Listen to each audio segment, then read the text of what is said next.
Right after the Charlie Kirk shooting, an elderly George Zinn started shouting that he was the shooter and later told police that he did so in order to distract them from the real shooter.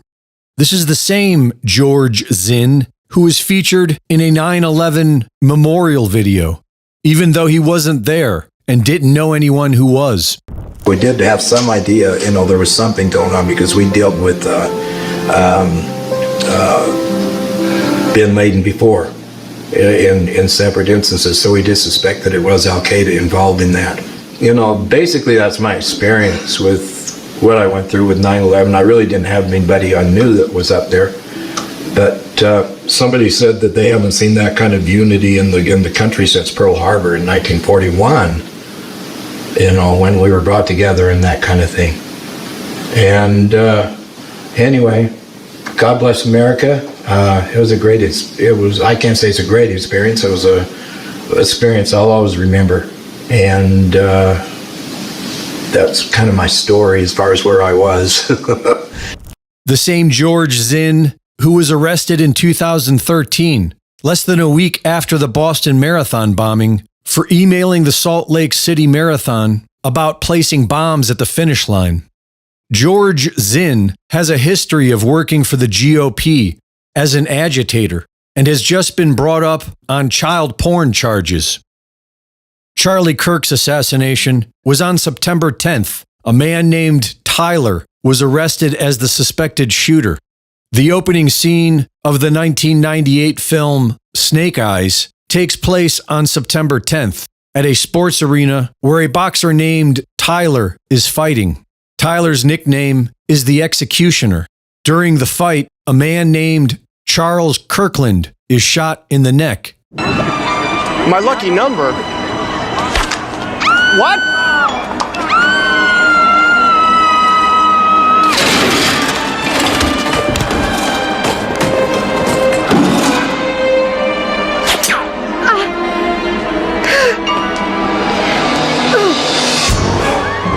"2025 is the year of the snake, and the public is being distracted and put under a spell." Charlie's angry. Look at that. He's angry at me now. Should I just kill him? I hate my opponent. And the men consumed with resentment, anger, and hate. I hate my opponent. I know that because I've got a little hate compartment in my heart. Working full-time to cast the spell and divide the masses, the mainstream media works the left-wing cult, and the alternative media works the right-wing cult. Solving the riddle of the Charlie Kirk psyop will do nothing to stop the genocide of the Palestinian people, which is an extremely important agenda for the U.S. government. And solving the riddle of the Charlie Kirk psyop will do nothing to stop the fast-approaching digital ID carbon tax surveillance system, which is the main agenda in all of this chaos. And the AI control grid comes with AI medical care for all. You might not get Tylenol, but you will get your very own customized gene editing shot, and it will be based on your digital profile. Rather than being distracted by spells, now would be a good time to make final preparations for the imminent collapse of the US dollar and to build something of your own for the future. Those who are mentally, spiritually, and physically prepared will undoubtedly fare the best. Greg Reese reporting. Well, hello everyone and welcome. You have reached the Diamond Report Live. This is your host, Doug Diamond. Glad you guys are here. It is 10:05 p.m. on September 28th, 2025. And what a week it has been yet again. I feel like I say that every week, but it's true. Things are ramping up considerably, and time seems to be passing faster each and every week. Seems to me anyway. Hope you guys are doing well, and we are live tonight on 2 YouTube channels. Count them. We have the main YouTube channel, which I'll talk about here in a second, Back from the Grave, and then we have the backup channel, which was the main channel for probably about the last 5 years. So we are on 2 YouTube channels tonight, and we'll see how that goes, and then we are also on Rumble. We are on Rumble Live 2. So, welcome. I'm glad you guys are here. Let's take a look at the news. We've got lots to talk about tonight, and probably be here for the next 2 to 3 hours, something like that. Let me go ahead and switch on the old banner just in case you guys are interested in seeing some of the extra text that I have for you all. Make sure you're on the Substack list. I'll mention that up front, and that is the best way to get all of the links to all of the different articles that we're going to talk about tonight and many of the videos as well. So anyway, make sure you're on that list, diamonddisc.substack.com. And I'm going to go ahead and put this up there in the corner for a little while, and we'll see how it goes, see if it's in the way. But we actually do have some different QR codes that we can drop onto the screen. Yes, I know. For you older folks out there, you're like, oh, not that. Doug's whipping out the QR codes. Well, that's what the kidsters like to use their phones to scan the QR codes and go places. So this particular one that you'll see in the upper left corner up there is for Substack.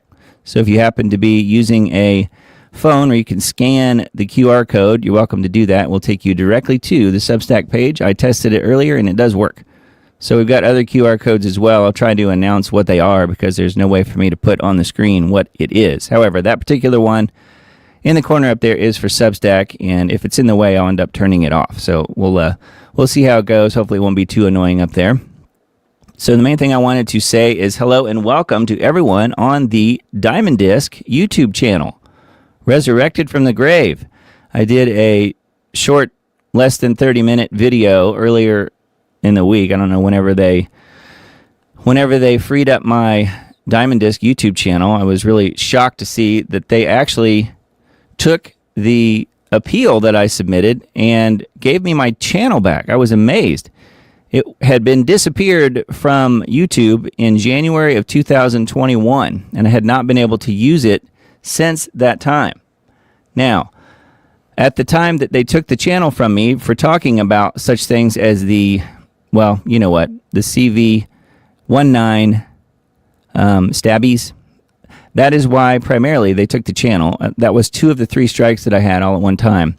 The third strike I will mention here in just a minute. And I'm not going to spend a lot of time on this, but I do think it's worth mentioning because I feel like the YouTube, Google appeal process is getting a little bit of a bad rap. And I'm here to tell you it does work if you do it right.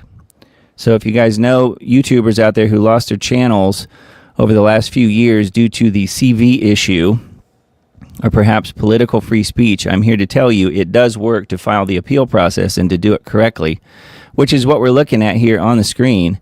This is actually how I found out that this was even a thing. And it's Jim Jordan, who is a representative, and say what you want about the guy. I personally think that for whatever reason, this worked for me. It says, due to our oversight efforts, Google commits to offer all creators previously kicked off of YouTube due to political speech violations to return to the platform, but that's not all.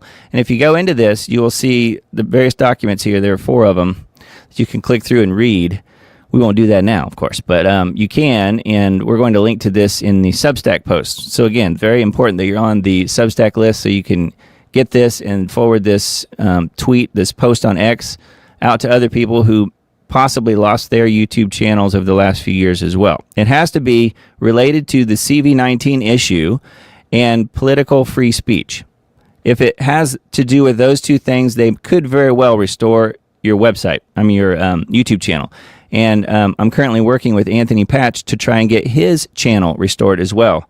As many of you all know, I have been for many years the web developer and producer for Anthony Patch.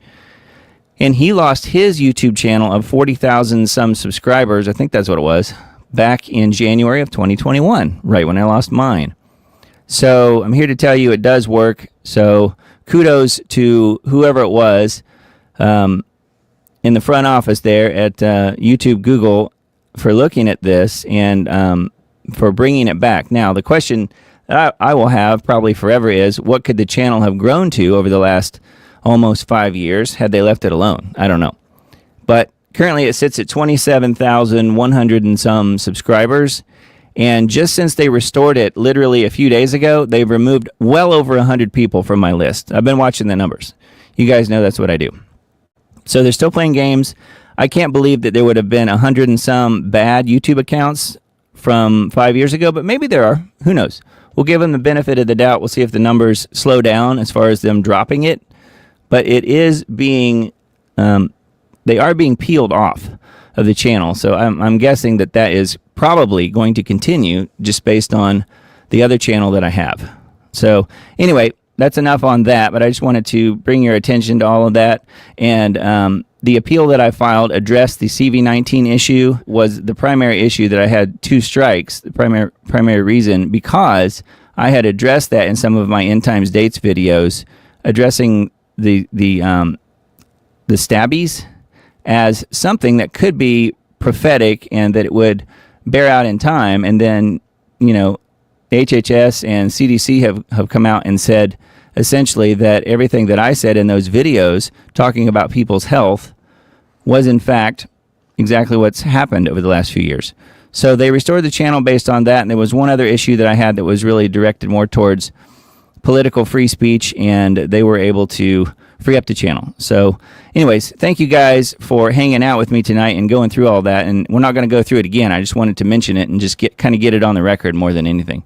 GOP Rep Jim Jordan hypes YouTube amnesty, but fine print tells a different story. Despite Jordan's claim, the text of the document written by Google's lawyers only say that they will provide an opportunity for all creators to rejoin the platform if the company terminated their channels for repeated violations of the CV19 and election integrity policies that are no longer in effect.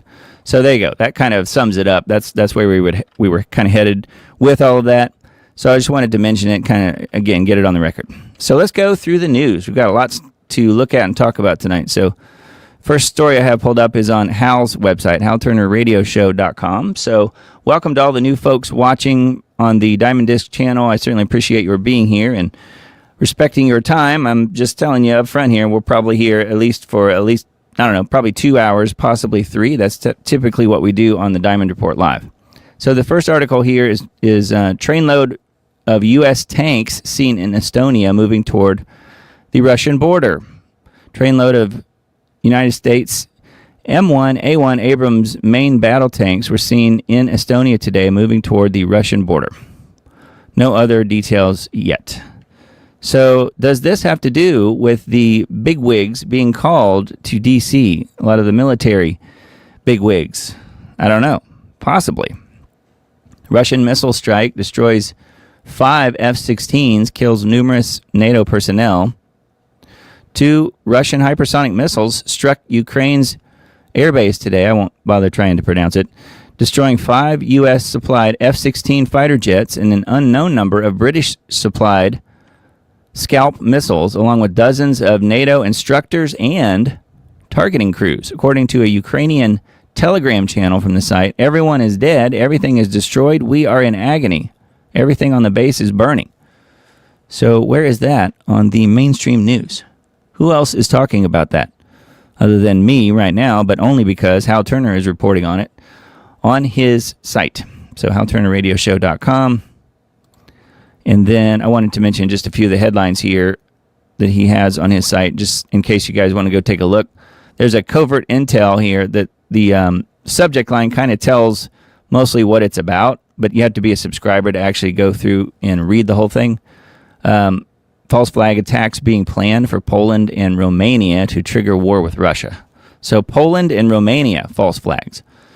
So something to watch out for. I don't really have any other details. I'm not logged in on the site and couldn't read it anyway because it's not my information to give away. It is Hal's. But if you guys are subscribers, you can certainly go over and check that out. I thought that one was pretty interesting. And again, could this kind of stuff be why all of these U.S. military generals are being called into D.C. this week? I don't know. I tend to think that it needs to be something rather large for them to call everybody all across the world, from what I've heard. And it sure seems to me like war with Russia is probably about as big as it gets. We're going to look at one other possibility that I haven't heard too many people talking about, and we'll get to that here in just a few minutes. But I do think that that's a very real possibility. However, why would they bring them all in? So that remains to be seen. So this was the big news of the day. Yet another shooting. And one thing we always talk about on this show is plane crashes. It seems like every other day there's a plane incident of some sort. Well, now there's shootings every other day. Man crashes into Mormon church and shoots and kills 2 people, injures 8 more. Church set on fire, I guess, from the crash. Thomas Jacob Sanford, 40, is accused of crashing his truck into the Church of Jesus Christ of Latter-day Saints in the Grand Blanc area. Interesting name. Near Flint, Michigan. It's also north of Detroit. I looked it up just to see where it was. On September 28th, hundreds of worshipers were inside the church when the suspect shot at them. 2 people have been confirmed dead, and at least 8 more were injured. Sanford was killed during the shootout with police. He had a wife and a young son. The church was set on fire, but the source of the blaze was not immediately known. Seems like probably crashing the truck through the church probably would do it. But sources say that authorities found improvised explosive devices on church property, which a bomb squad was investigating. The New York Post reported that Sanford, a U.S. Marine vet who served in Iraq from 2004 to 8, according to his mom's Facebook page, rammed his Chevy truck into the building and was armed with a semi-automatic rifle. So why would this guy do that? Now, typically, most military folks are generally on the right side of politics, meaning the Republican side. Not that I'm dedicated hardcore Republican or anything, but I'm certainly not a leftist. And I know many people say, well, why get involved in the whole left-right paradigm? Well, it just is what it is. And most people do find themselves somewhere on that line, whether you're more or less in the middle or extreme left or extreme right. Well, this guy, it's being reported early on, at least on alternative news, is that he was posting lots of anti-Trump and Vance stuff. So that is very possible. And he does have a sign that you can see on some of the articles that I've noted on X and other places where people have zoomed into his property. Apparently his address is out there. Zoomed into his property and seen a stop sign front and center on his property with the Trump Vance sign attached to it. So I don't know. But I do find it interesting. It says, while detectives are also probing whether the mass shooting and fire has any connection to the death of longtime national LDS church president Russell M. Nelson, who died Saturday in Salt Lake, so yesterday, at age 101. So all this stuff about the Mormons has been happening. Of course, that's where the Charlie Kirk shooting happened. So my first thought on this was that perhaps they're going to paint this guy as a right-wing extremist, quote unquote, and make sure that he had plenty of, American flags in his truck and Trump Vance paraphernalia and things like that, and then try and say, yes, he was a right-wing extremist. See, that's where all of the violence is coming from, which, of course, is wholly and completely untrue. And maybe they're doing that so that they can then say, well, he attacked the Mormons because that's where Charlie Kirk was assassinated, and they should never have allowed that to happen, and, blah, blah, blah. So I don't know. That's one possible scenario. Hopefully they won't do that, but I'm just saying, who knows? They always try and blame Trump for everything. So it's very possible that they will come out and say that this guy was a Trump supporter, and then, in time, whatever the truth is on this will most likely come out as far as if he was actually a more of a leftist or more of a Trump supporter. I don't know. Perhaps he has his own mental issues, and that was what was going on. So anyway, I just wanted to bring your attention to that. And then I did find it interesting that the name of the town, Grand Blanc, and it is blank, not blanc. And I'm like, well, it doesn't blank mean white. And yes, of course, blank means white. So isn't that nice? So we have the white guy causing the problems in a city that means Grand Blanc, which would mean what? Big white? Isn't that lovely?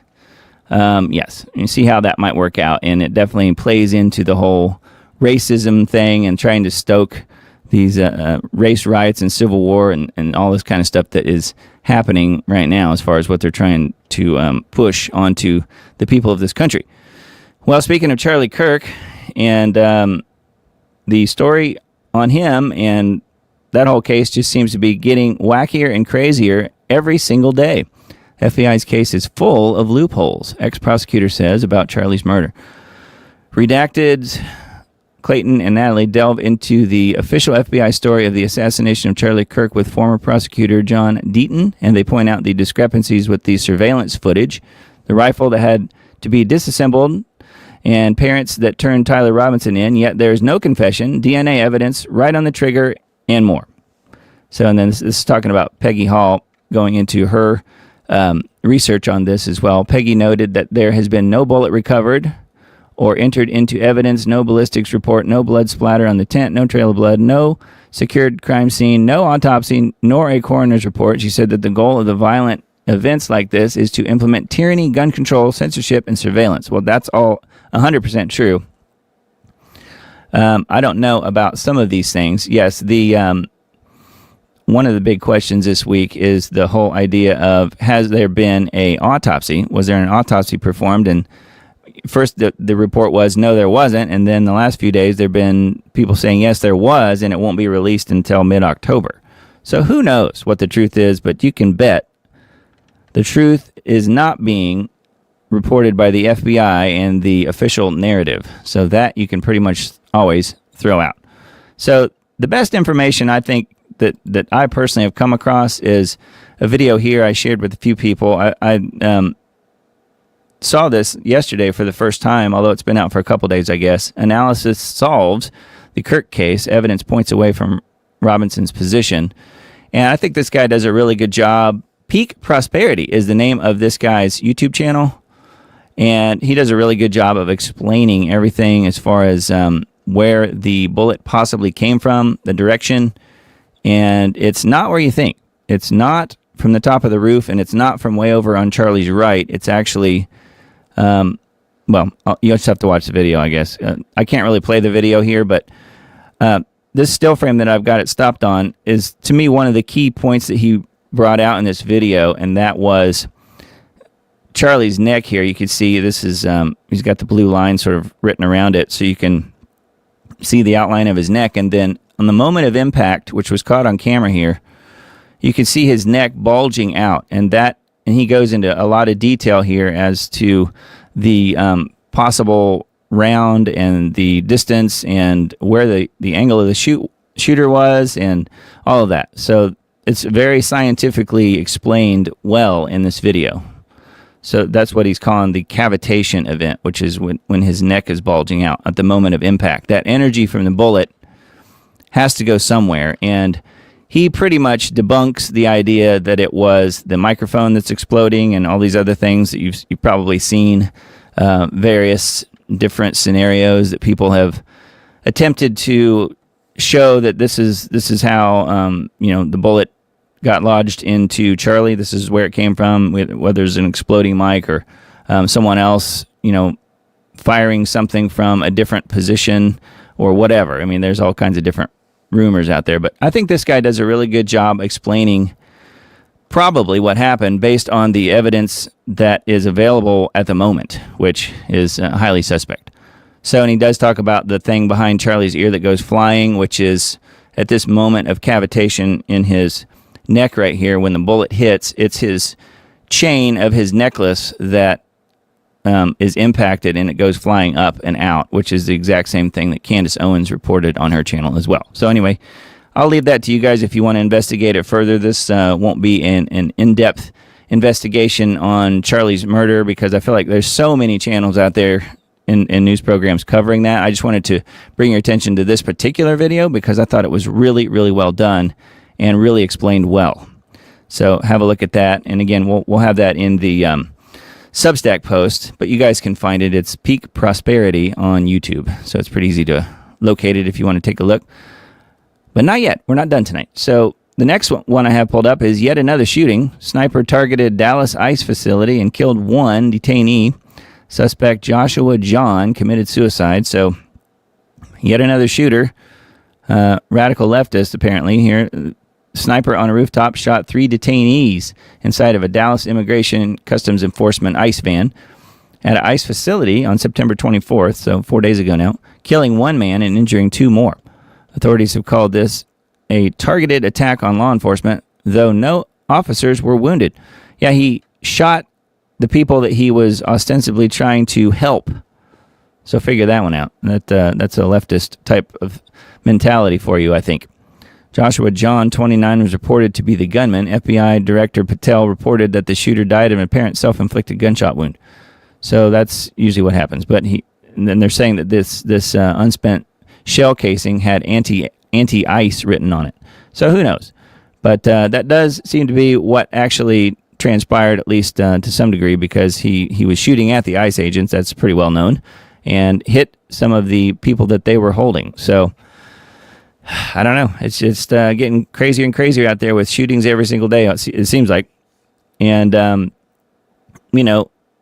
who knows how much we're actually being told as far as the truth goes on this, but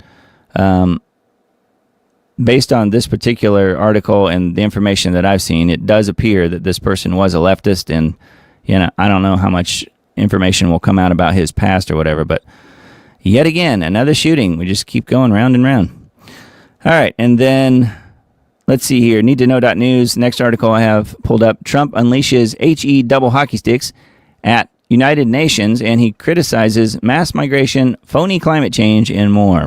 Although the teleprompter was broken, yes, and also the escalator apparently, Trump delivered a 1-hour speech at the UN in which he targeted the United Nations wars and funding migration, the mayor of London, European countries abetting uncontrolled migration, Russian President Putin, countries that have recognized Palestinian statehood, interesting, former U.S. President Joe Biden, windmills, and the climate change hoax, as they're calling it here, and the globalist agenda, which I do think that climate change is a massive hoax. However, as many of you guys know, I'm working with Mr. Dane Wigington, and he would say that the climate is broken. It's not a hoax at all. It's just being covered up.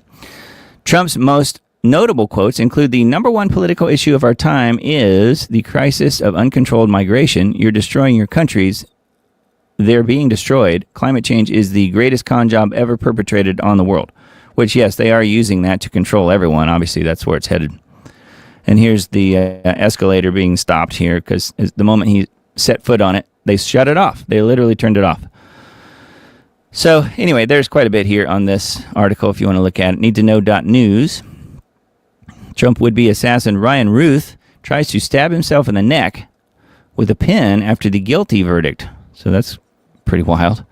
After a 2-week trial, Florida jurors reached a verdict in the federal case against Ryan Ruth, guilty on all 5 federal counts, including attempting to assassinate a major presidential candidate, i.e. Donald Trump, assaulting a federal officer, and other gun charges. He represented himself and did not testify on his own behalf. As the verdict was read aloud, Ruth, who is 59, tried to stab himself in the neck with a pin. He tried to commit suicide to avoid spending the rest of his life in prison, but he was restrained by 4 U.S. Marshals. Wow. So there he is. Of course, there was no video allowed in the courtroom, so they had to apparently draw the picture incredibly quickly while he was in the act of putting the pin right up to his neck. No, I'm just in jest here saying that, but who knows? I don't know if they are able to take pictures in there and then go back and redraw the picture or how that works exactly, but it is very odd. So anyway, Ryan Ruth is being put away, apparently. So that's an interesting one. DOJ Epstein investigator says Epstein was CIA and rapes occurred while Clinton was on the plane. Well, I would add that they probably occurred because he was on the plane, personally. Department of Justice investigator Glenn Prager, who worked on the Epstein case, told an undercover journalist that the billionaire was a CIA and Israeli asset. Prager said that there was no evidence of President Trump ever being on Epstein's airplane when children were being raped, but that he is protecting other high-profile individuals, meaning Trump is, who were present when the girls were raped. The investigator further revealed that Bill Clinton rapes occurred when Bill Clinton was on Epstein's plane, and the Epstein list was, quote, killed to protect the Clintons, which many people have already been thinking about that for quite some time. That was the reason. Prager said that every time an Epstein case was sent to trial, the abuser would pay off the poor families of the victims, who Prager described as little kids, for $150,000 to $500,000. The victims would then flip, and the case would be dropped. The DOJ claims that Prager had no direct involvement in the Epstein investigation. The point here is that, yes, if Bill Clinton's on the plane, you can bet there's going to be some trouble. And that's exactly what it was. So technocracy.news, we usually look at the top couple headlines, 2 or 3 headlines here. The first one here is psychiatric facilities are being bombarded by AI users. The collapse of reality is still in its infancy, but all the signposts are screaming danger ahead. As this article states, we are witnessing the emergence of an entirely new frontier of mental health crises. Indeed, marriages are breaking up, people are being driven to suicide, others are filling up beds in mental institutions. What is going on? It's AI-induced psychosis, and it can hit you out of the blue like a ton of bricks. So there's an article here based around that, and I guess a video as well. And then this one, Peter Thiel, regulating AI hastens the Antichrist. Yeah, he's out there talking about the AC an awful lot, even more than me. Peter Thiel is peddling a twisted story worthy of the Antichrist himself. If regulating AI leads to peace and safety, then not regulating it somehow thwarts the devil. Is Thiel casting himself as the Antichrist, as some have suggested? To talk about his devout Christian views is an oxymoron. Still, many in Silicon Valley are flocking to Thiel's strange form of Catholicism. So that's a weird one, huh? Yes, and then for those who don't know, this channel, this is what I believe. I personally think that it has been proven. We're just waiting for it to all completely bear out. But I personally think that the Antichrist is and has been, or certainly will be, King Charles III. And he is the guy. I think biblically it has been proven over and over again. And we will look at that further if we need to a little bit later on. But that's an idea that I have been going on for quite some time. And of course, that's not my idea. That goes way back many decades at this point, that it would be Charles. And if you look, Charles is the guy that heads up not only the UK government, but the entire Commonwealth, which is many countries of the world, 50-some countries, including Canada, including Australia, including New Zealand. And not only that, he also is above the World Economic Forum.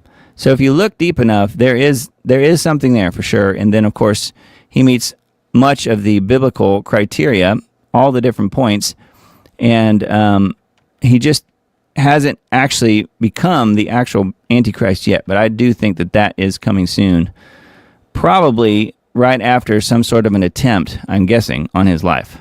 So that is most likely where we're headed.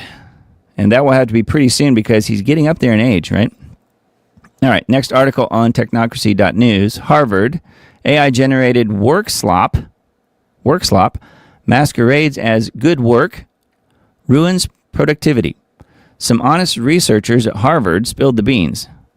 AI is not producing superior work, but rather work slop that requires other workers to undo it. I would agree with that. Unfortunately, many managers will accept the work slop is good enough when they are under the pressure to cut costs. Still, some businesses will limit their use of AI for tasks that won't fall into the trap. So I think that's probably a really good scenario for many people who are at workplaces where they're using AI more and more. So, yeah, work slop. I do think that definitely qualifies, or it can. It can be a really good tool, but it can also be a really terrible thing as well. So it's just something that I'll have to keep an eye on. But that is the third and final article on technocracy.news. Good site. All right, the Liberty Beacon is another site we usually look at every week. Trump says others may be charged after Comey indictment. Not just James Comey, many others will be prosecuted, according to what he said.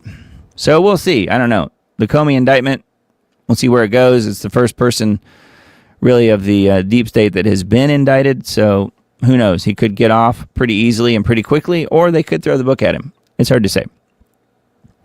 President Trump told reporters on Friday that other former officials may be prosecuted after former FBI Director Comey was indicted for allegedly making a false statement during a Senate hearing.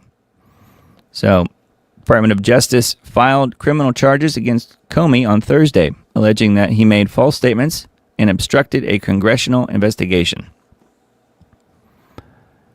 It is not a list, but I think there will be others. Trump told reporters as he was leaving the White House the other day, and he added that these people were corrupt and are members of the radical left.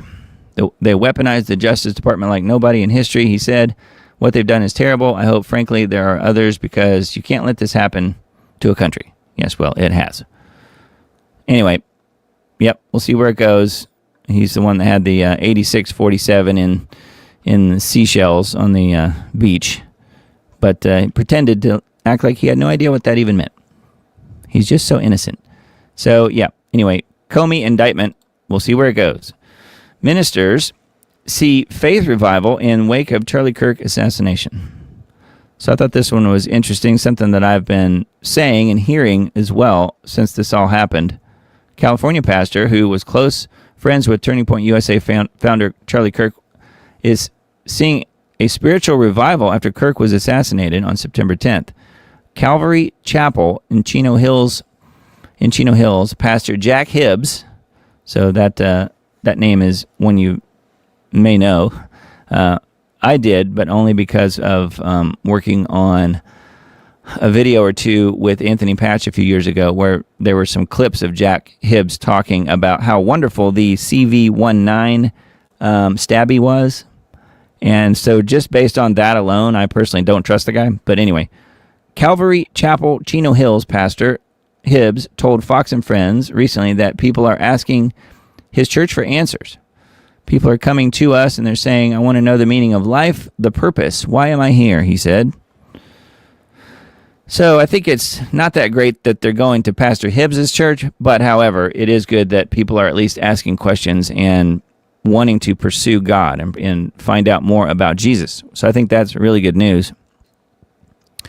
A good friend of mine, who I won't mention, but he told me that the church that they've been going to for 30 years or so, they have decided to leave that church because their particular pastor did not talk about Charlie Kirk on the Sunday after the assassination.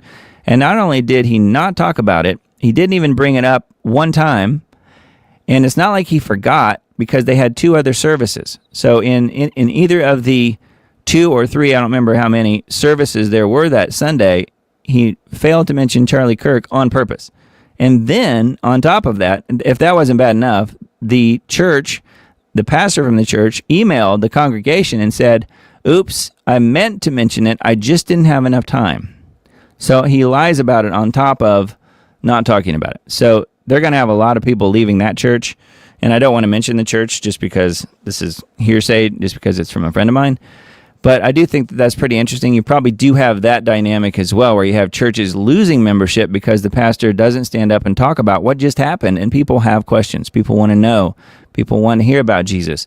And, people, they have these questions, and they want them answered. And then if they don't get them, they're going to seek them out other places. And I think there'll be churches that are struggling even in the wake of this, depending on how their pastors handled it. So we'll see. We'll see what happens, but it's pretty wild. Trump says he will not back down on Antifa terrorism designation. So that's good news. We'll see how that actually bears out. Trump has long wanted to take action against the decentralized, leaderless collection of groups, networks, and people who claim to be anti-fascist, but it didn't get done during his first term in office. Yes, he did talk about it way back then. Trump's moving quickly against an organization that he blames for destruction, looting, and protests, another indication that the president is acting faster during his second term. So anyway, there's quite a bit more here on this, but we all know that Antifa is bad news. And as we've been calling Antifa lately on this show, Trantifa. Trantifa is a major source of funding from the Soros group, George Soros and Alex Soros. So it will be interesting to see if they're actually designated as terrorists. If so, that will probably dry up a lot of the funding and potentially be able to shut them down. But who knows? Who knows where that's going? It is an interesting one. Now this one is has to do with the Mormon Church this morning being shot up. Michigan church shooting, suspect neutralized, building engulfed in flames. So this has some video embedded here, Zero Hedge article actually from the Liberty Beacon here. Mass shooting and fire were reported at the Church of Jesus Christ of Latter-day Saints in the Grand Blanc area near the suburb of Flint, Michigan. So, yeah, more info here. This one I thought was kind of interesting. Germany, their exports to Israel will fall to zero after the embargo. No licenses were issued for more than a month after Merz announced partial restrictions. The freeze highlights a concrete shift, but the opposition left party says it does not go far enough. So how about that? Germany did not approve a single new arms shipment to Israel in the 5 weeks after Merz imposed partial export restrictions. It was revealed on Thursday. His policy change last month aims to block any weapons that could be used in the Gaza war, but some members of the opposition want Berlin to go further. So how about that? So Germany is starting to block arms going to Israel. So there's quite a bit here on this. If you want more background, I won't spend a lot of time on that, but that is dw.com. So pretty wild. And then this one, the National Pulse website. Russian officials issue nuclear threat to Trump's America. Dmitry Medvedev, a high-ranking Kremlin official, yes, and former president of Russia, issued a nuclear threat to the U.S. following comments by Volodymyr Zelensky, says Ukrainian president, but technically he's a dictator at this point because his term ran out well over a year ago, about targeting Russian infrastructure with American-supplied weaponry. Who was involved? Medvedev, Zelensky, Trump, NATO allies, and Russian officials. When and where, comments were made amid ongoing tensions in the Russia-Ukraine conflict with updates shared during the UN General Assembly in New York. Key quote, "What the freak needs to know is that Russia can use weapons a bomb shelter won't protect against. Americans should also keep this in mind," quote unquote. Dmitry Medvedev, former Russian president from 2008 to 2012, I think it was. Impact. Escalating tensions between NATO and Russia increase risks of a direct confrontation with both sides armed with nuclear weapons. Yes, he's talking about what the freak needs to know. He's talking about Zelensky. Russia can use weapons a bomb shelter won't protect against. I think that is not only nuclear, but we've also seen the demonstration in the last less than a year of the Oreshnik system. Perhaps he's talking about that. I don't know. But whatever it is, you can bet it is not good. And I tend to think the Russians mean what they say. So that is the nationalpulse.com is where that one is. Another article from DW. Zelensky threatens attack on the Kremlin. Ukraine's President Volodymyr Zelensky has warned Russia's leadership, he's warned them, to end the war or face becoming a target of Ukrainian drones and missiles, meaning the U.S. drones and missiles. That's what that means. He has warned senior Russian officials to end the war in Ukraine or risk becoming a target. How about that? Oh, brother. In an interview on Thursday with Axios, Zelensky said that sites in Russia could be targeted after range restrictions on weapons provided by Ukraine's allies were lifted. Yeah, so they're going to let them shoot longer range missiles. Ukrainian president says his country's military has combat drones that can travel up to 3,000 kilometers, which is 1,864 miles. The Kremlin, the seat of Russia's presidency and Vladimir Putin's official residence, is approximately 450 kilometers from the border with Ukraine. And these missiles can go 3,000 kilometers. Wow. Zelensky says civilians won't be targeted. That's what he says.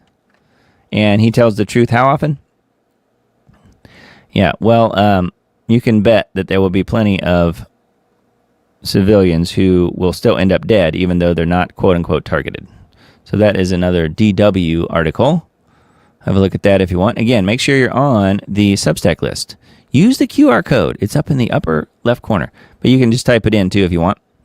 diamonddisk.substack.com. Let me switch out our QR code while I'm thinking about it. So here's a new one. It looks exactly like the other one, but it is different. If you scan this one takes you to the Subscribe Star page for Diamond Disc for the Diamond Report. So the Diamond Report Subscribe Star page, and that is if you want to help what I'm doing, if you want to help fund the operation, as it were. I spend a lot of time on this show, even though you might not know it. I actually do spend a lot of time in production and post-production on this show, so any little bit you can contribute is certainly very much appreciated. And again, no pressure, but that is an option. So that is what the current QR code, which is different than the last one, does. If you scan that, it takes you to the Subscribe Star page. All right, let's take a look at the next article. So this was another big article this week. This isn't posted on Just the News, but you can find it many places. FBI bombshell. Well, guess what? There were 274 agents sent to the Capitol for January 6th. Many later complained that they were political pawns, hidden for 4 years after an after-action report on FBI's involvement on the January 6th, quote, riot, I'm adding that, found by Director Patel shows dozens of agents feared that the FBI had become woke and liberally biased. You don't suppose. The FBI secretly deployed more than 250, it was like 274, plainclothes agents to the U.S. Capitol during the January 6, 2021 riot. An operation so disorganized it unleashed searing frustrations among many of the FBI's rank and file that the Bureau had lost its core competencies to wokeness and allowed its employees to become pawns in political war, according to an after-action report kept from the public for more than 4 years. Yeah, so wow. Almost 275 agents in plain clothes. Wonder if Ray Epps was one of those 274 agents. Do you suppose? Well, they didn't seem to know. I mean, when you had the FBI director and other people under oath, nobody seemed to know who he was, which tells me, yes, he probably was an agent. Agitator. Anyways, pretty wild. So that is just the news article, but you can find that one in a lot of different places as well because it's a pretty big deal. Now, this one is actually a video clip, although I don't have it queued up to play. You guys can find it and play it if you guys want. I did watch it and thought it was pretty good. Clip has many Americans admitting Charlie Kirk was way better than I realized. There's a clip of Kirk making the rounds right now. The reaction is so powerful. People who once overlooked him are now saying Charlie Kirk is so much better than I thought he was. And this clip makes it easy to see why. This is classic Charlie. The fire in his belly to make America great, to bring us back to God and tradition, it's all there. But right alongside that fire, there's the calmness, grace, and peace that only comes from a man of real faith. Charlie didn't just talk about what he believed, he lived it. And it radiated from him. That is why this clip is hitting so many people now. Those who didn't pay attention to Charlie when he was here with us are finally seeing just how incredible he truly was.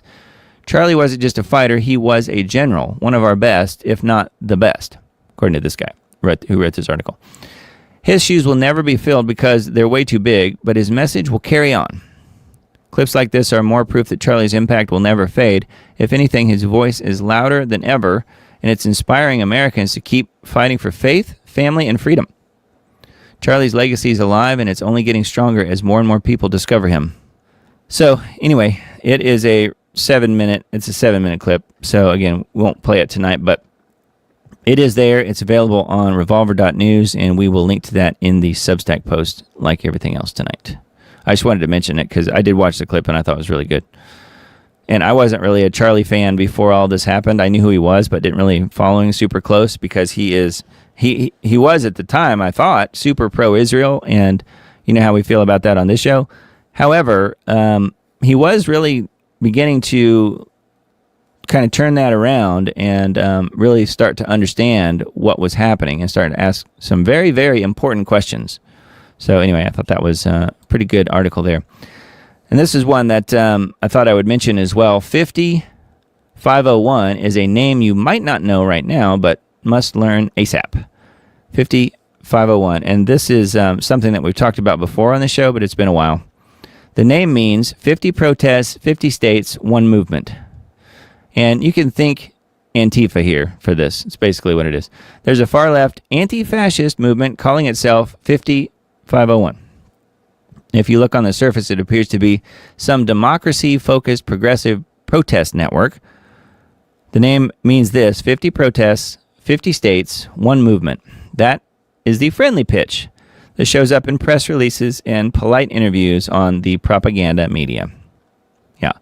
But the reality of what's going on is really dark, demonic, and deadly. The Reddit groups tied to the 50501 members of the group are openly calling for armed retaliation, shootings, and even assassinations. And these are not just isolated fringe outbursts. The screenshots gathered for this report show a consistent pattern of violent talk and direct incitement. This isn't about cute little protests to save democracy. These are deadly threats, and Americans need to wake up to what this group is really about. So this to me would be Trantifa 2.0, really. That seems to be where it's headed. That was just my little interjection here, but that seems to me like that's what it is. Below are clear examples from the movement's own feeds. These come from the threads and accounts that proudly identify with 5501. The language is violent, escalating, and pointed at federal officers, judges, and civilians who disagree with the Marxist Antifa ideology. And here's a whole bunch of screenshots, which, again, it's best to go look this particular article up and read through them if you want. But you can bet you probably already know what they say. I remember commenting on this before because 50501, when I was a kid, still am, but when I was a kid, I was a Van Halen fan. And they had a really good album called 5150, which apparently is the number you call when somebody's like super crazy. And this 5150 makes a lot of sense that these Trantifa people would also be crazy. 5150. But yeah, 50501 is the name that you need to know, because that's the next group. If Antifa gets taken down, they will be next, in my opinion, as far as the next one's up to take over the fascist fight that they're attempting on the progressive left. All right, a couple Headline USA articles.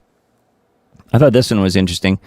Hollywood star inspired by Erica Kirk to forgive his father's killer. So I'm like, okay, well, I wonder who that was. The poignant speech delivered by Kirk's widow, Erica, the new chair of Turning Point USA, has had immediate ripple effects in helping shepherd wayward Christians back to the flock. Among the most notable examples was sitcom and movie star Tim Allen, one of the few outspoken conservatives in Hollywood, which means he's not working anymore, who honed in on Kirk's message of Christian grace and mercy to bury a 6-decade grievance of his own. So just some of his tweet here. I don't have the whole thing pulled up, but Tim Allen says, when Erica Kirk spoke the words on the man who killed her husband, quote, that man, that young man, I forgive him, which she did say that in the memorial last Sunday. Tim Allen says, that moment deeply affected me. I have struggled for over 60 years to forgive the man who killed my dad. I will say those words now as I type. I forgive the man. Wow. So there's some good things coming out about this whole thing. Now, we've got one more Headline USA article here, also about Charlie. Charlie's security team shorted previous firm for TPUSA contract, the owner says. In the wake of the assassination of Charlie, Utah Valley University police chief Jeff Long said he had 6 officers working the event, plus some plainclothes officers in the crowd. However, the identity of Kirk's private security team remained unreported until now. On Saturday, Schaefer Security Group, which worked Turning Point USA events from 2015 to 22, posted on Twitter/X that the firm guarding Kirk on September 10th was Rockhouse Integrity Group, which does business under the name Integrity Security Solutions. So that's an interesting name, huh? Schaefer Security Group deleted its tweets hours later, but its owner, former FBI agent Greg Schaefer reiterated the information when reached on Saturday night by phone.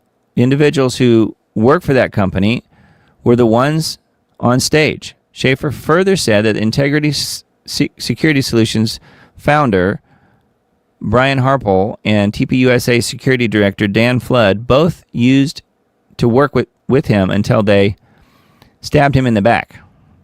I'm sure, no pun intended. Dan Flood headed up security for TPUSA, and Brian Harpole was his best friend. Brian worked for me for 7 years, and then Brian started his own company and shorted me on the contract for TPUSA. That's how they got the contract. So when asked whether he had a falling out with Flood and Harpole, Schaefer said with a chuckle, "No, just got stabbed in the back by some friends." He declined to comment further, other than to say he's 100% confident that that was the group that provided security to Kirk on that day.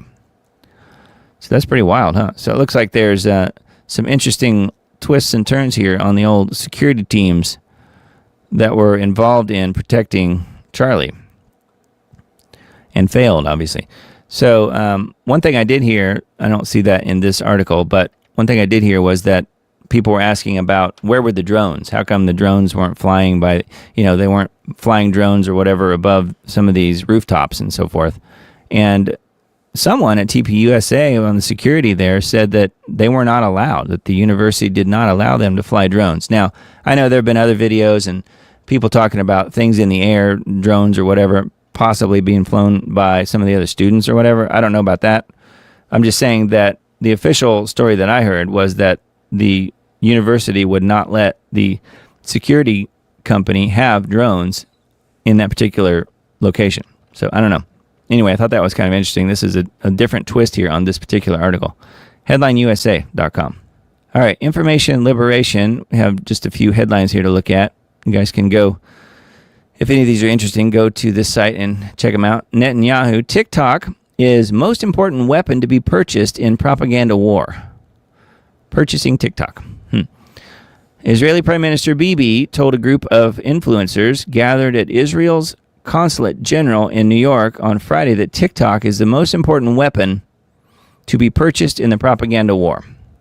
Yes, and they are working on it. His name is Larry Ellison.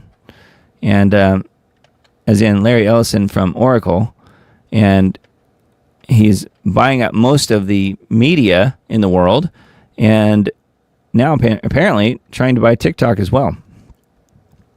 So I don't know. That one's not looking too good. UN delegates walk out en masse at the start of Netanyahu's speech. So Bibi started speaking at the UN, but he spoke before a largely empty room on Friday at the UN General Assembly after dozens of delegates walked out in protest at the start of his speech. Wow. I never heard about that on the nightly news, did you? Of course, I don't watch the nightly news. That's probably why. And then this one, YouTube rebans Alex Jones and Nick Fuentes after touting commitment to free expression. Well, we talked about that at the beginning of the show, if you missed it. That is exactly how I got back on YouTube as far as the missing channel. And I personally don't think these guys approached it the right way. They started new channels and tried to upload videos. And that is not what the letter said. That's not what it said at all. Google owned YouTube on Thursday morning, banned the brand new channels of Alex Jones and Nick Fuentes just 2 days after the platform touted their newfound commitment to free expression in a letter to the House Judiciary Committee.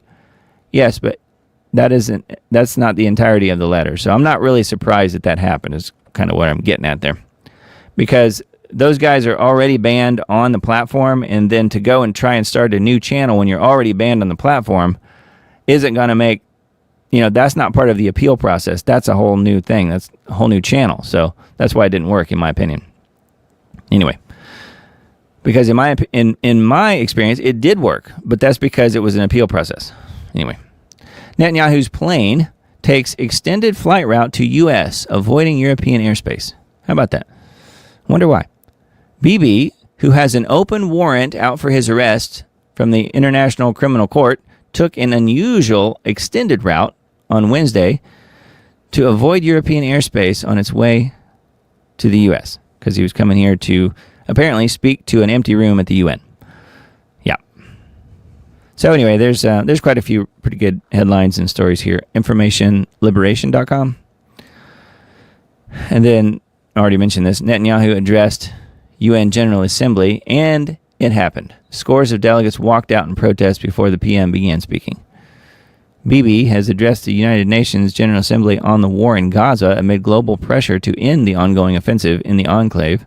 As he began his speech, dozens of UN delegates walked out of the room in protest. A total of 157 out of 193 UN nations currently recognize the Palestinian state. So that's quite a few.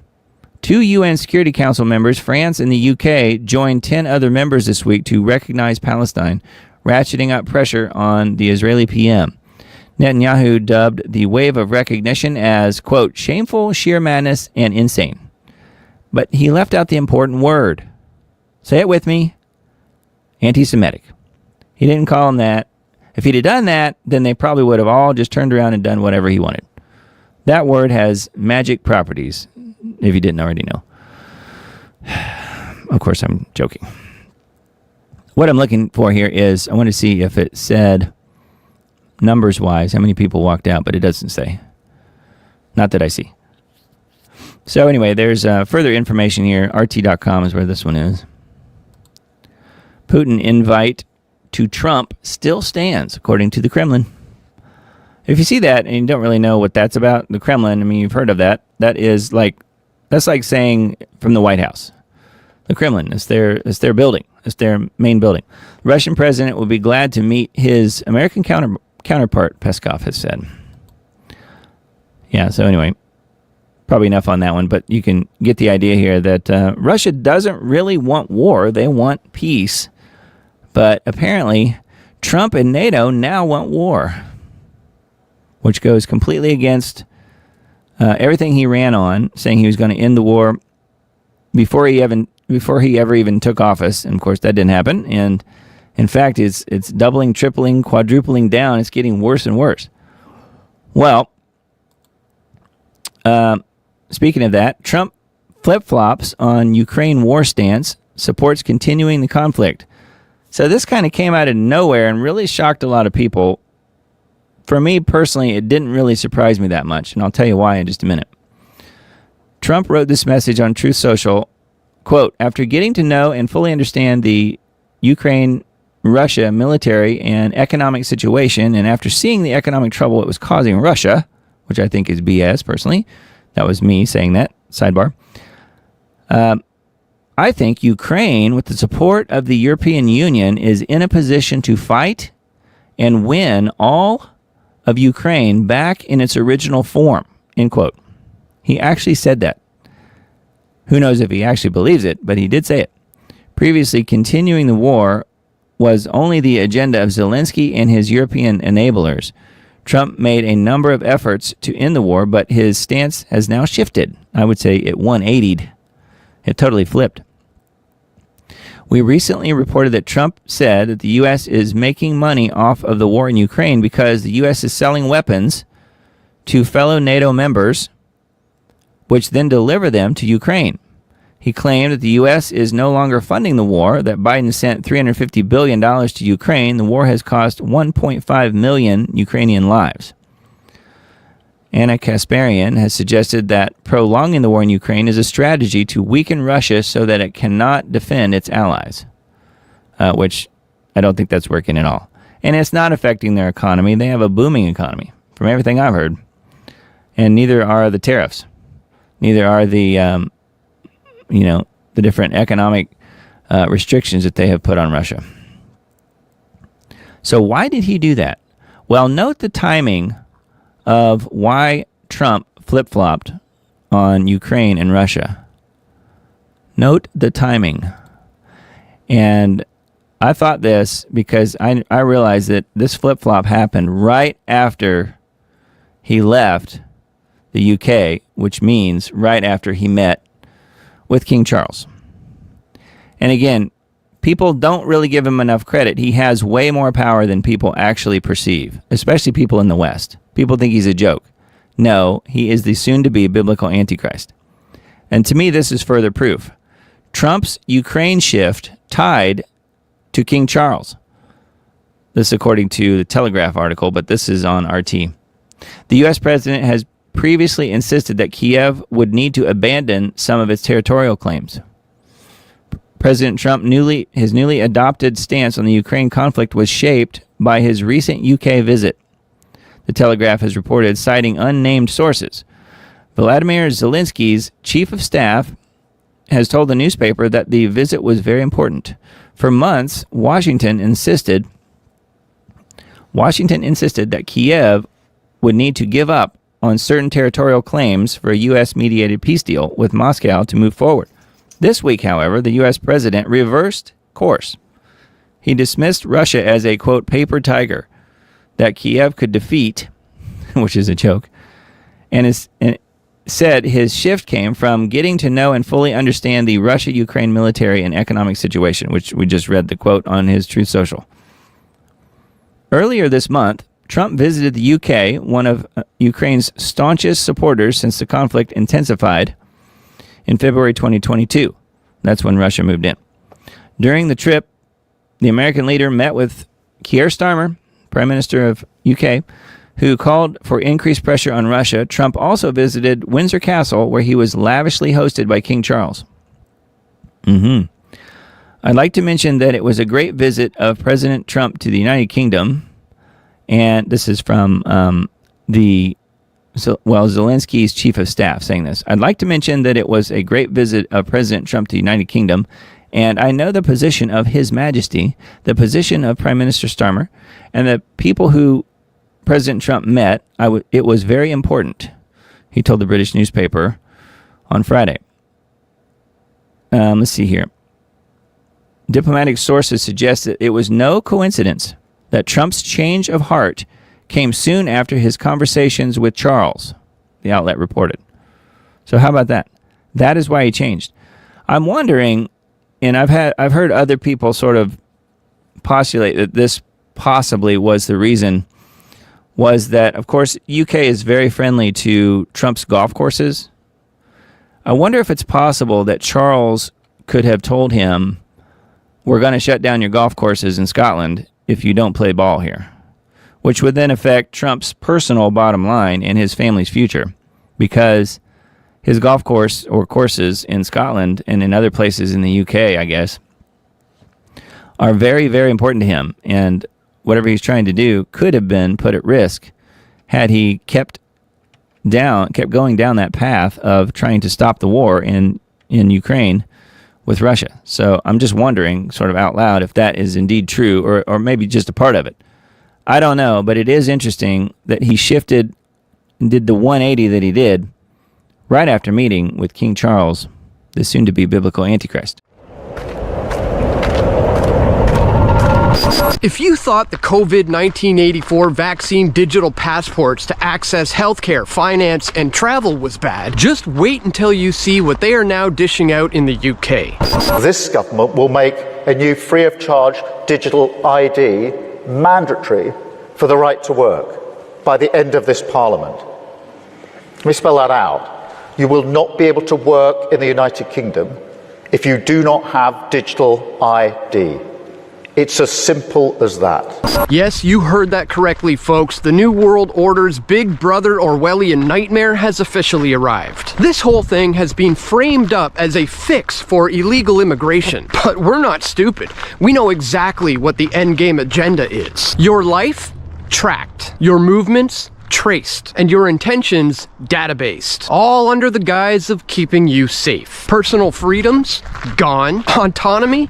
History. And privacy? Forget about it. So how did they pull this off? Easy, really. Step 1, allow millions of illegal aliens to invade. Step 2, generate a reaction like, this is unacceptable! Do something about this for me! And step 3, offer your solution, which is what you wanted all along. To force citizens to prove their right to live and work with a digital app all tied to a central database. Problem, reaction, solution. And don't be surprised when Mark Carney does a copy and paste on this for the Canadian people, because this is a globalist agenda, and so we need a global response. A petition has already been introduced to stop these digital ID cards, and it's gaining thousands of signatures by the minute. Plus, a massive non-compliance protest has already been arranged in central London at 1 p.m. on October 18th. And that's great, but what else can we do? Well, you can simply not accept it. Don't download the app. Opt out of biometrics every single time and use cash like your life depends on it. Support businesses who use it and boycott those who don't. Freedom is a choice, my friends, and you are the only ones who can exercise it for you. 1984 wasn't fiction. It was a warning. So are you ready to reject the coming digital ID Big Brother Orwellian surveillance system? Like, share, and subscribe if that's you, and keep fighting the good fight, my friends, because it's crunch time. If you would like to support my efforts to bring you this information, please consider chipping in at the links located in the description below. So thanks for watching. Stay tuned for more video reports coming soon, God willing. This is Dan Dix reporting for Press for Truth. So how about that? I thought that was a very interesting report. And yes, the UK is doing the exact same thing that Canada will be doing, and then soon the US will be doing too.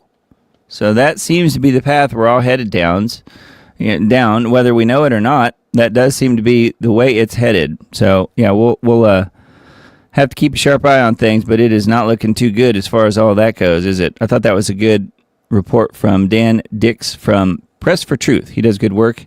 He's a Canadian, and definitely worth supporting out there.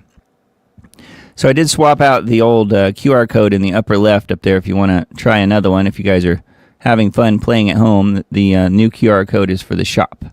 Takes you directly to the Diamond Report shop, and we'll swap it once or twice yet tonight and get a couple other things in there as well. So I know the kids like it, don't they? QR codes. Anyways, let's see here. Let's keep moving. Next RT article. Russia is a bear, not a paper tiger, the Kremlin says to Trump. The country is usually described as a bear rather than other animals. The Kremlin spokesman Dmitry Peskov has joked. Yes, well, we know this. He compared Russia to a paper tiger, claiming that the country is in big economic trouble and that this is the time for Ukraine to act. Yeah, I don't think any of that's true. In an interview with Russian Business Daily on Wednesday, Peskov disagreed with the U.S. leader, meaning Trump. Russia is not a tiger. Russia is more often associated with the bear. There are no such things as paper bears, and Russia is a real bear. Starting to sound biblical, isn't it? Anyway, that is an RT article. And then, let's see.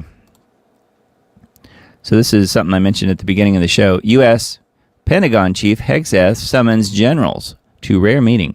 In an unusual move, Defense Secretary Hegseth plans to address all senior military leaders early next week. I think Tuesday is the last thing I heard.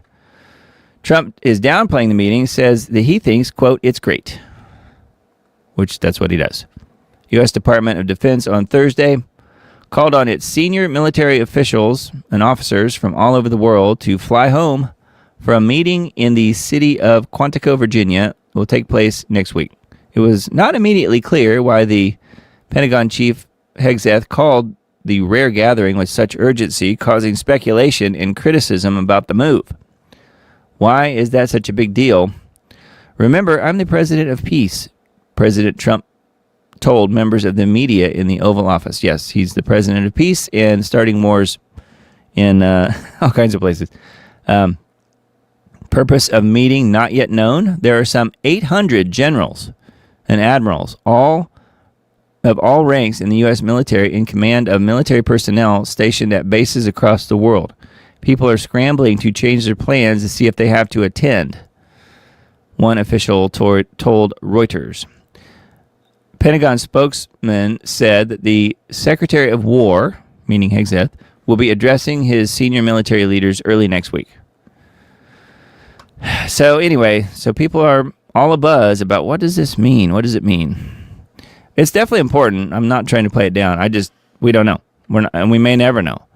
However, it seems to me like with the 180 that Trump has done on war with Russia, between Ukraine and Russia through NATO, I think that is probably what's going on here. And that because one of their go-to apps like Signal, which many of you guys may use yourselves, are not exactly secure. They couldn't put whatever information they wanted out there through something like Signal, if not Signal directly. That was what got Hegseth and others in trouble a few months back, if you'll recall, using Signal and then accidentally bringing someone from the press into the group chat. But it is interesting because the whole idea here is that maybe they're bringing him home just to have literal FaceTime, face-to-face with people so that they can communicate without the possibility of it leaking. And if it's a digital transmission of the message, whatever that message is, like we're going to war or whatever it might be, then perhaps it would leak and people would find out about it. Although, who knows? That is one possible theory, that it's simply to get people who are at the top of the military all in one place so that they can discuss the next steps of going to war. That tends to be, I think, probably the most logical thing. But then there's this. So this is on Threadreader. A guy that I follow on there, Chase Geiser, who does really good work, has posted this. Defense Secretary Hegseth has ordered an emergency gathering of nearly every U.S. general and admiral at Quantico. No agenda was released, but sources suggest rising concerns over 3I Atlas. The interstellar object, now under close scientific study, may be a factor.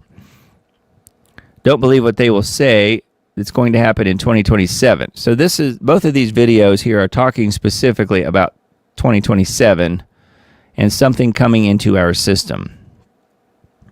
And this guy here was a whistleblower on the whole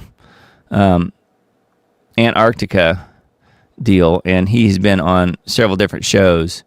We've talked about him on this show before as well. He says they're going to fake an alien invasion when the truth is that interdimensional beings have been here and manipulating humanity since the beginning, which that is, if you ask me, a biblical idea. So anyway, there are a couple videos here. There are 3 actually total, and they're short clips, worth a watch. But the idea here is that it's, the meaning is over this whole 3I Atlas situation of the object headed our way that potentially could be here really at the end of this year, is what I've heard. Now, these videos are talking about 2027, so that doesn't make a lot of sense to me as far as 3I Atlas in 2027. What I think it would be potentially more like something like Planet X in 2027, 2026, 7. We've talked about Planet X quite a bit on this show, and I personally think that Planet X and Wormwood are very, very much the same thing, and that would make sense from a biblical standpoint if indeed, as many of you guys know, I've posited through the work that I've done over the last 6 years on this channel, that Jesus will return in Feast of Trumpets 2028. So if that's the case, then 2026 and 7 for Planet X, aka Wormwood, that might work. So I don't know. I'm not sure that it would be something like that. I tend to think that it's still probably more related to war than anything. But I do think it's very interesting that he's bringing all of these people back to the U.S. for a meeting. Now, when I was researching things today, I came across this video, and I've seen him before. Many of you guys probably have as well. The guy that heads up the End Times Berean channel. Trying to see what his name is. Christian Widener. And I just happened to stop it here on this frame, but I think this is something that I've said in so many words as well. They missed them because they were unwilling to re-examine their assumptions as the disciple Nathanael did. What he's talking about here is that it's very possible that the end times are not going to play out exactly as we all think it will. It will be different. And that's what this video is about. We are already in the tribulation. And I've been making the case really since 2019 when I put up the first video for End Times Dates, that September of 2021 was the beginning of the final 7 years, culminating in Jesus' return in September of 2028. Pretty much exactly 3 years from now. So, wow. But anyways, the title of this video agrees with what I've been talking about since 2019, that we're already in the tribulation as of September 2021. I think that that's still the case. Now, he makes some other points and some other things that I personally don't agree with, but his timeline, what he's saying is that as of 2020 and the whole CV-19 issue, that was the beginning of the final 7 years, culminating in Jesus to return in 2027. Personally, I don't think that quite works, but that's what he's talking about in this video. He does talk about the rapture, and he does talk about some other things that I personally completely disagree with. But he does make some really good points, and one of the best ones I thought was that he made a really good point biblically, and then also just stating common sense wise that the end times are going to be different than what we assume they will be, and what we've all been told they will be like. And that it could be that that's what's playing out now, and we don't even see it. So it's up to us to be good Bereans and to do our research and to see the signs, not only in the heavens, which that's happening too with the various eclipses and blood moons and things, but also just to see how things are playing out on the world stage. And that is exactly, I think, what we're seeing now. And that's the whole purpose of this show. That's what we talk about on this show every single week, is how the headlines of the week are helping to prove the point that we are in the end times now. This is it. And not only that, I believe in the tribulation, the Great Tribulation. So anyway, pretty wild. Again, we'll link to that video with the other articles and stuff in the Substack post. So this one, the Western Journal, I thought was a good point they made here. The early viewership numbers from Charlie Kirk's memorial are in. It is likely the most viewed gospel presentation ever. Leftists were desperate for a festival of anger and fear from Kirk's packed memorial service on Sunday. Newsrooms and pundits were no doubt salivating at the sight of a Republican gathering so they could mock as another Nazi rally, another Nuremberg, a gathering of hatred in memory of a man they despised. What they got, though, was worship on a scale rarely seen in human history. Journalist and author Solano Zito captured the moment perfectly. The left and press and the Never Trump folks were expecting a Wellstone moment. Look it up. What they got was a revival, an awakening. Likely the most viewed gospel presentation ever in the history of the country, perhaps the world. They have no idea what has been unleashed.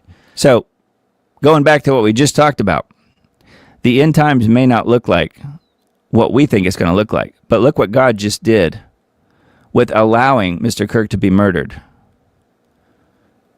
We just had the most viewed gospel presentation in the history of the world. Anyone want to argue that point? Because I think it's a really good one. And I think it helps prove the point that we are in the end times now, and that God is working in ways that we cannot possibly understand, in ways that Charlie didn't understand either. So anyway, I thought that was a really good one. Now, back to censorship for just a minute. How about this one? California Bill 771, Senate Bill 771, $1 million fines. Yes, you heard that correct. $1 million fines for social media amplifying, quote, hateful content. California's Senate Bill 771 advancing to Governor Newsom's desk, Gavin Newsom, as we call him, imposes fines up to $1 million on social media platforms for algorithmically amplifying hateful content against marginalized groups, which, of course, That's however they want to define it. Critics decry it as free speech overreach, risking censorship, while proponents argue it combats online harassment. Legal challenges are anticipated if signed. You can bet he's going to sign it. In a move that has sparked intense debate among free speech advocates and tech industry leaders, California's legislature has advanced Senate Bill 771, a measure aimed at holding social media platforms accountable for the algorithmic amplification of hateful content. Introduced by Senator Henry Stern, the bill seeks to impose hefty civil penalties on companies that fail to curb the spread of online harassment, particularly targeting marginalized groups. Don't we already have laws against all this stuff? I'm just asking. According to the bill's text, available on the California Legislative Information website, platforms could face fines up to $1 million per intentional violation if their algorithms promote content deemed as harmful. And then, this is kind of the interesting timing of it all. The day Charlie Kirk was killed and everyone was focused on that, Gavin Newsom and California Democrats rammed through an online censorship bill. So how about that, timing-wise? Not an accident, if you ask me. Anyway, so that's what they're trying in California, which sounds an awful lot like what they're trying elsewhere in the world, like in Canada, like in the UK. So, wow. California Bill 771, if you want to look that up. Trump just gave the green light for World War III. This is according to Martin Armstrong, Armstrong Economics. I think he knows what he's talking about. Now, Armstrong saying here, President Trump is a great disappointment. He's just given the green light for World War III. This is the end of Western civilization as we have known it. I have screamed as loud as I can, but those in Washington want to make sure Trump only listens to the neocons who are out to destroy Russia, and they will find that China will never allow Russia to fail because they told callous to her face that they know that they will be next. Trump has actually completely reversed his position. I was told last week that he was saying that we will probably have World War III over Ukraine. Trump is no longer telling this merchant of death, Zelensky, that Ukraine must give territory to end its war against Russia. Again, sidebar here, that all changed after his meeting with King Charles. The Russian population of Ukraine is irrelevant. Yucatonians have engaged historically in ethnic cleansing. They have no human rights. This is just about territory. Trump is now embracing NATO, saying on a social media post that he considers Ukraine to be, quote, in a position to fight and win all of Ukraine back in its original form, which is a joke. That's a total lie if you've been paying any attention at all. Russia can take them at any point. Russia has literally, this is sort of me postulating here, but Russia has literally sent in the B team to do this move into Ukraine and to take this territory. And keep in mind that the Donbass region of eastern Ukraine wants to be part of Russia. So they were fighting back the Ukrainians who, you know, the people of the Donbass didn't want to be part of Ukraine. They want to be part of Russia. And so therefore, you know, this whole thing is really kind of a, you know, if you want to talk about paper tigers, the whole thing is really kind of a misnomer anyway, because that's not at all what's going on. Russia could take Ukraine at any moment if they wanted to. They just have chosen not to, and to go in as gently as possible.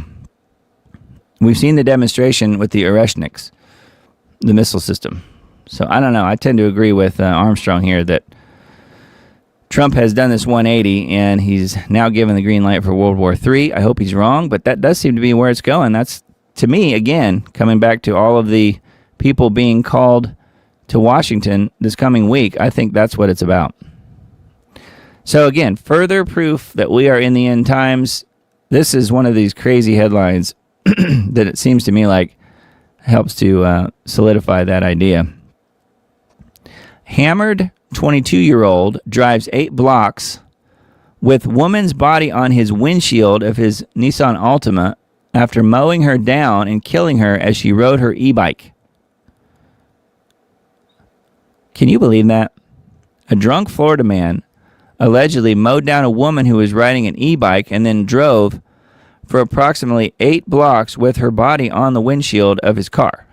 before she was dislodged and left for dead. So here we go again. Vehicular homicide in this one, though. He wasn't on a subway or light rail, but the end result is the same. Dead white woman. Wow. So this is, I think, further proof that things are getting more and more evil out there. That is on lawandcrime.com. So that was really sad. Slay News. This is a site that we usually mention on this show. U.S. military moving into position to strike inside Venezuelan borders as war on narco-terrorists ramps up. Anyway, this one is another one of those things that may be part of the reason that all of the admirals and different military people were being called on the carpet this week. Maybe it has to do with Venezuela. That's a possibility. Let's swap the old QR code while we're thinking about it. So the one that's up now is for the band group, the free band group. And Miss Emily usually puts the links to join that in chat, but it's band.us/@the-diamond-report. That is a QR code in the upper left corner now if you happen to want to scan it. I saw this article and was like, man, this guy is just sicker than we can possibly imagine. Bill Gates moves to replace breastfeeding with lab-grown biomilk, BIOMILQ, because it has to have a cutesy spelling, doesn't it? Globalist elites are advancing yet another chilling scheme to control the most basic elements of human life, food and reproduction. This time, billionaire Gates, already the largest private owner of U.S. farmland, is bankrolling efforts to replace breastfeeding with lab-grown milk, quote-unquote, a product called biomilk. Wow. Breast milk is a living food containing more than 1,500 adaptive bioactive molecules that change in real time to meet a baby's needs. Yes, but Bill Gates thinks he's done one better. No lab-grown concoction, no matter how sophisticated, can replace that. Yet, instead of promoting and supporting natural breastfeeding, globalists are pumping millions into biotech companies like BioMilk, pushing synthetic, quote, milk as a solution to a problem that doesn't exist. BioMilk has received millions of dollars of funding from Bill Gates' climate change organization. What I'm looking to see is, what in the world is it? The new lab-grown milk is being framed as another progressive solution. Yet research already shows that baby formula and other breast milk substitutes contribute to long-term health crises. So, wow. Meanwhile, global infant formula market raked in $81 billion last year. And Gates' investment ensures that Microsoft's co-founder with his allies will profit further from displacing natural feeding with manufactured dependency. I'm looking to see, though, what in the world is in it. Lab-grown substitutes, however, are industrial products vulnerable to contamination, laced with additives, and often spiked with dangerous levels of metals like lead, cadmium, and aluminum. Doesn't that sound yummy for your baby? Man, what a mess. It's probably like cricket milk or something. No, I don't know, but it wouldn't surprise me. The guy is a walking super demon. Slay News is where that one is. A couple articles from the Daily Signal, so we'll look at these. Chaos at Michigan Church. 10 shot, 2 dead. Building set on fire in Sunday morning attack. So more information on the ongoing church attacks that we seem to be experiencing a lot lately. So this one is on the Daily Signal. Kind of covered that earlier, so I won't spend any more time on that. Charlie Kirk's widow reveals plans for the future of TPUSA and his radio show. So people are really pointing out a lot of crazy and wild and wacky stuff with Miss Erica here. And I don't disagree. There's a lot of weirdness about it. And we'll look at all that here. And we'll look at that next, actually, before I forget. I don't want to move on past it. Turning Point USA CEO, which I don't think she's ever been the CEO of anything. So now she's just thrust into this whole idea of running a multi-million-dollar organization. I don't know how well that's going to go. Anyways, Erica Kirk appeared on the Charlie Kirk Show Friday, saying the show would feature rotating hosts while there was a blueprint for the organization. TPUSA founder Charlie Kirk was gunned down September 10th. You guys know the story. Collectively, each one of you are a piece of his brain, Erica Kirk said. That's a little weird. I know we've talked about this. Blake, economics, foreign policy. Andrew, pretty much a lot of stuff. Mikey, humor, Christianity, sports, youth, social, pop culture.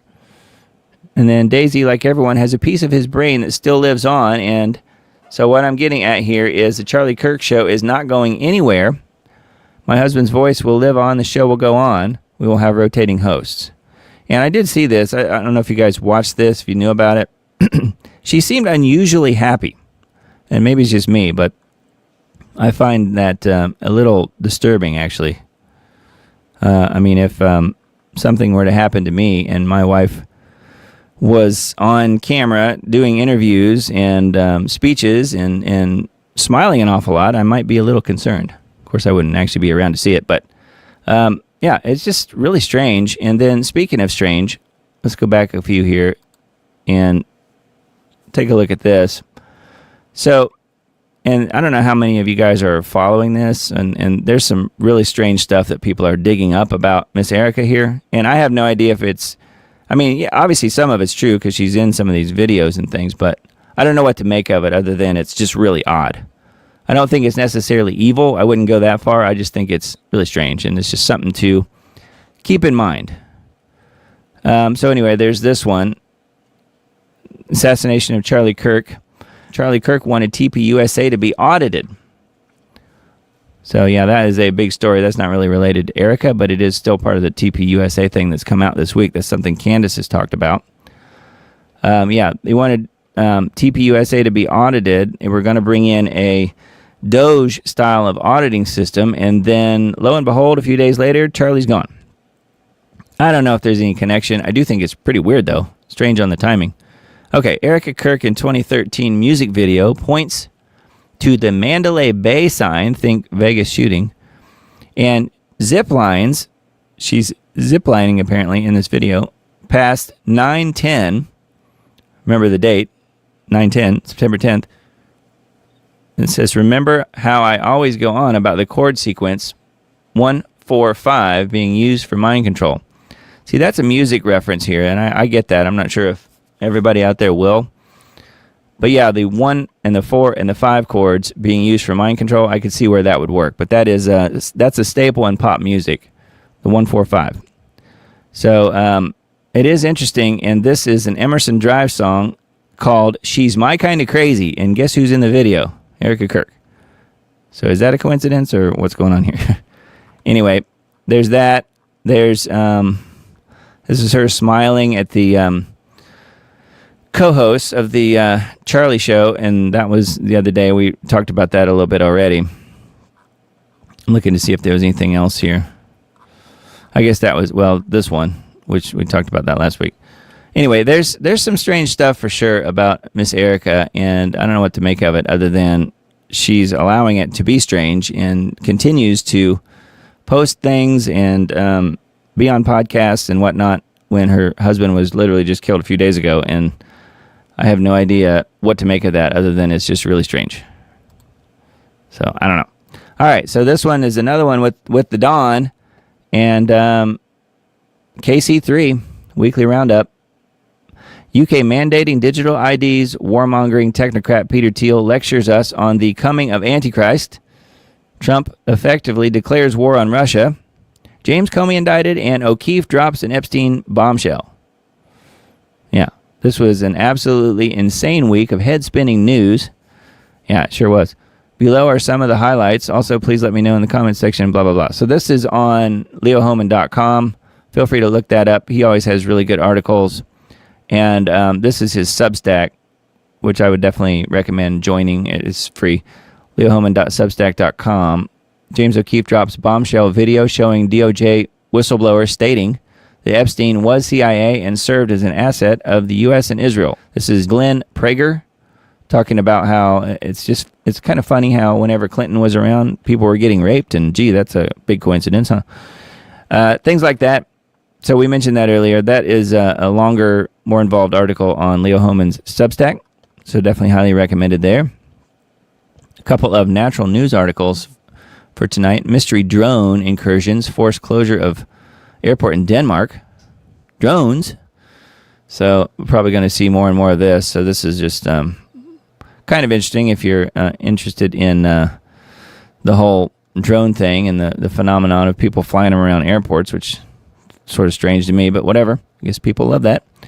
Los Angeles terror riots linked to Soros-funded networks. Federal crackdown on far-left militancy.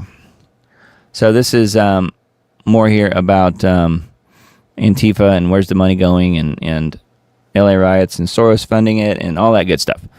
So something I wanted to just mention if you guys want to take a look at that. And while we're here on natural news, that does remind me that what I thought I would try this week on the Diamond Report, and we'll see how it goes here. I don't have any articles pulled up at all this week on purpose of CV19, right? Or the stabbies. I don't have any articles pulled up on that this week because I thought I would try and leave the show up. And if I have that information in there, I have to pull the show down when I'm done broadcasting and then take that out to be able to upload it to YouTube later so I don't get a strike. And that's been the way that I've done this show really for quite a few years, really ever since losing the Diamond Disc channel, which is back now.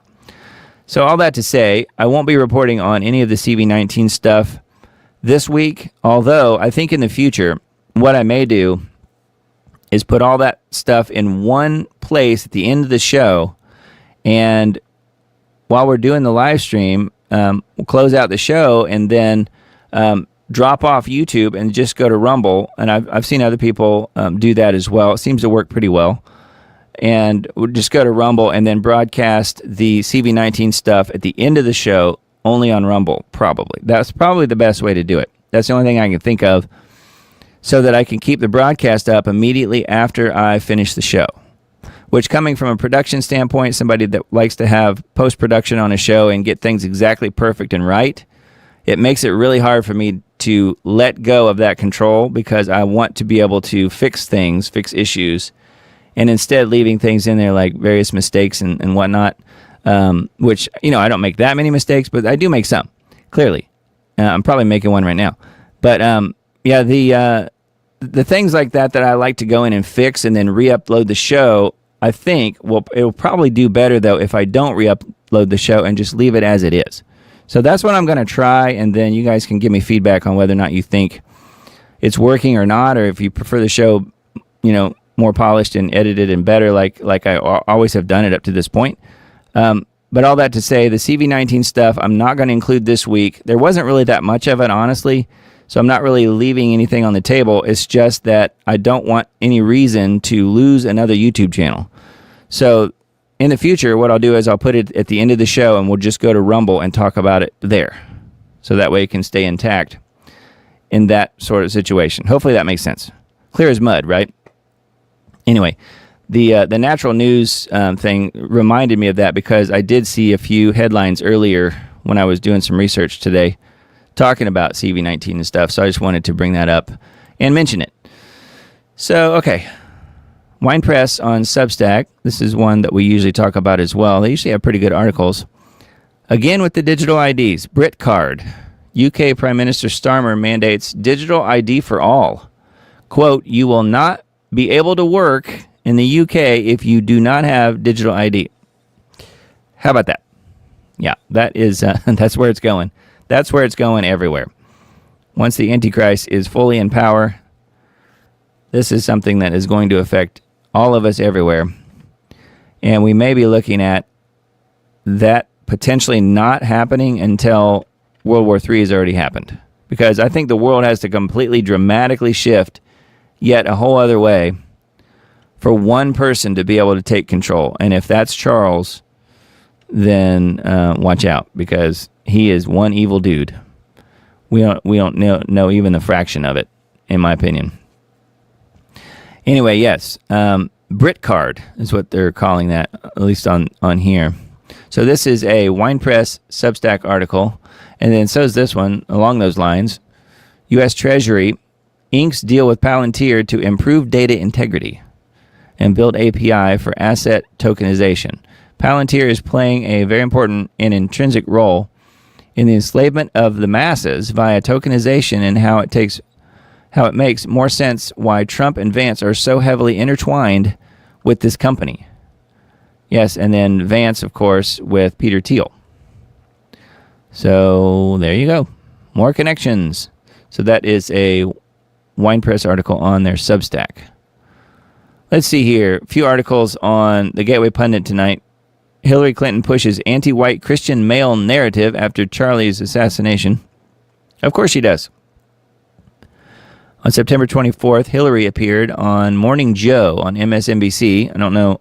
They probably have about as many people watch that show as watch this show. I don't know. And made comments that many found to be despicable. Well, she's good at that. In her remarks, she highlighted how equality and progressive ideals are threatened by those on the right seeking to reverse societal advancements. Clinton specifically stated that efforts to recreate a world dominated by white men of a certain persuasion, quote unquote, of a certain religion, a certain point of view, a certain ideology, are causing significant damage to the nation's goals. So that she's specifically talking about Christian white males. So me and many of you out there. She emphasized that such ideologies undermine the foundational principles of, quote, we the people, and the idea that all are created equal. These comments came just 2 weeks after Charlie's assassination. So yes, this is Drew Hernandez. He does a really good podcast, by the way. I don't know if you've ever heard of him, but he does. This is not him. This is just a thumbnail image here. But anyway, yeah, that's an interesting one, and not at all surprising out of the mouth of a witch like her. And I do mean a literal witch like her. Alleged Mormon shooter identified, 42-year-old military vet, reportedly has anti-Trump Pence sign on fence attached to his garage. So I think this is where I saw that. There's right here. If you zoom in here a little bit on this picture, this was taken of the street view on Google Maps. People have gotten hold of his address. It's been leaked. And you can find that back here behind the camper is a stop sign, and then right above that says Trump Vance. So did he just put that on there and he's really for Trump Vance, or was he saying stop Trump and Vance? I don't know. So that's kind of that's the question here. And that'll probably all come out, is my guess, because he does have a family, and they knew him well. So whether or not he was a crazed leftist out there shooting up churches, or if he was somehow suffering from some sort of PTSD from being in various wars and stuff, I don't know. But I'm guessing that we will find out more on this guy. Just in, Grand Blanc police chief shares details of Mormon church shooter, 2 dead. So this is more information here. Where it is, see, about 60 miles northwest of Detroit. And further information here, including police press conference and so on and so forth. Gateway Pundit article. And then more shootings. So this is just more things that it doesn't seem like we're even hearing about all of them, because there's so many. Mass shooting at Eagle Pass Casino leaves 2 dead, several injured. Suspect in custody. Well, because of the skin color of the suspect, you know, they try and hide that stuff as much as possible, obviously. But this is talking about San Antonio man was arrested after allegedly opening fire at Eagle Pass Casino that left 2 people dead and several others injured. So another shooting. This one happened when? Oh, this was just posted today, so this weekend. KSAT reported that this guy, Kuryan Jones, was arrested on 2 counts of capital murder and multiple accounts of assault with a deadly weapon. Wow. He reportedly fled the scene, which led to an active pursuit by Leo. A spokesperson for the Eagle Pass Police Department revealed that they took Jones into custody after conducting a precision mobilization technique on Jones. I wonder what that is. The vehicle on his vehicle, which resulted in his car being immobilized. So maybe they threw down one of those spike strips or something. I don't know. Somehow they stopped the car. So that's pretty wild. So there's more information and a video embedded on this page. And then yet another shooting. We just talk about shootings all night here, I guess, on the Diamond Report. Gunman opens fire at U.S. restaurant from a boat.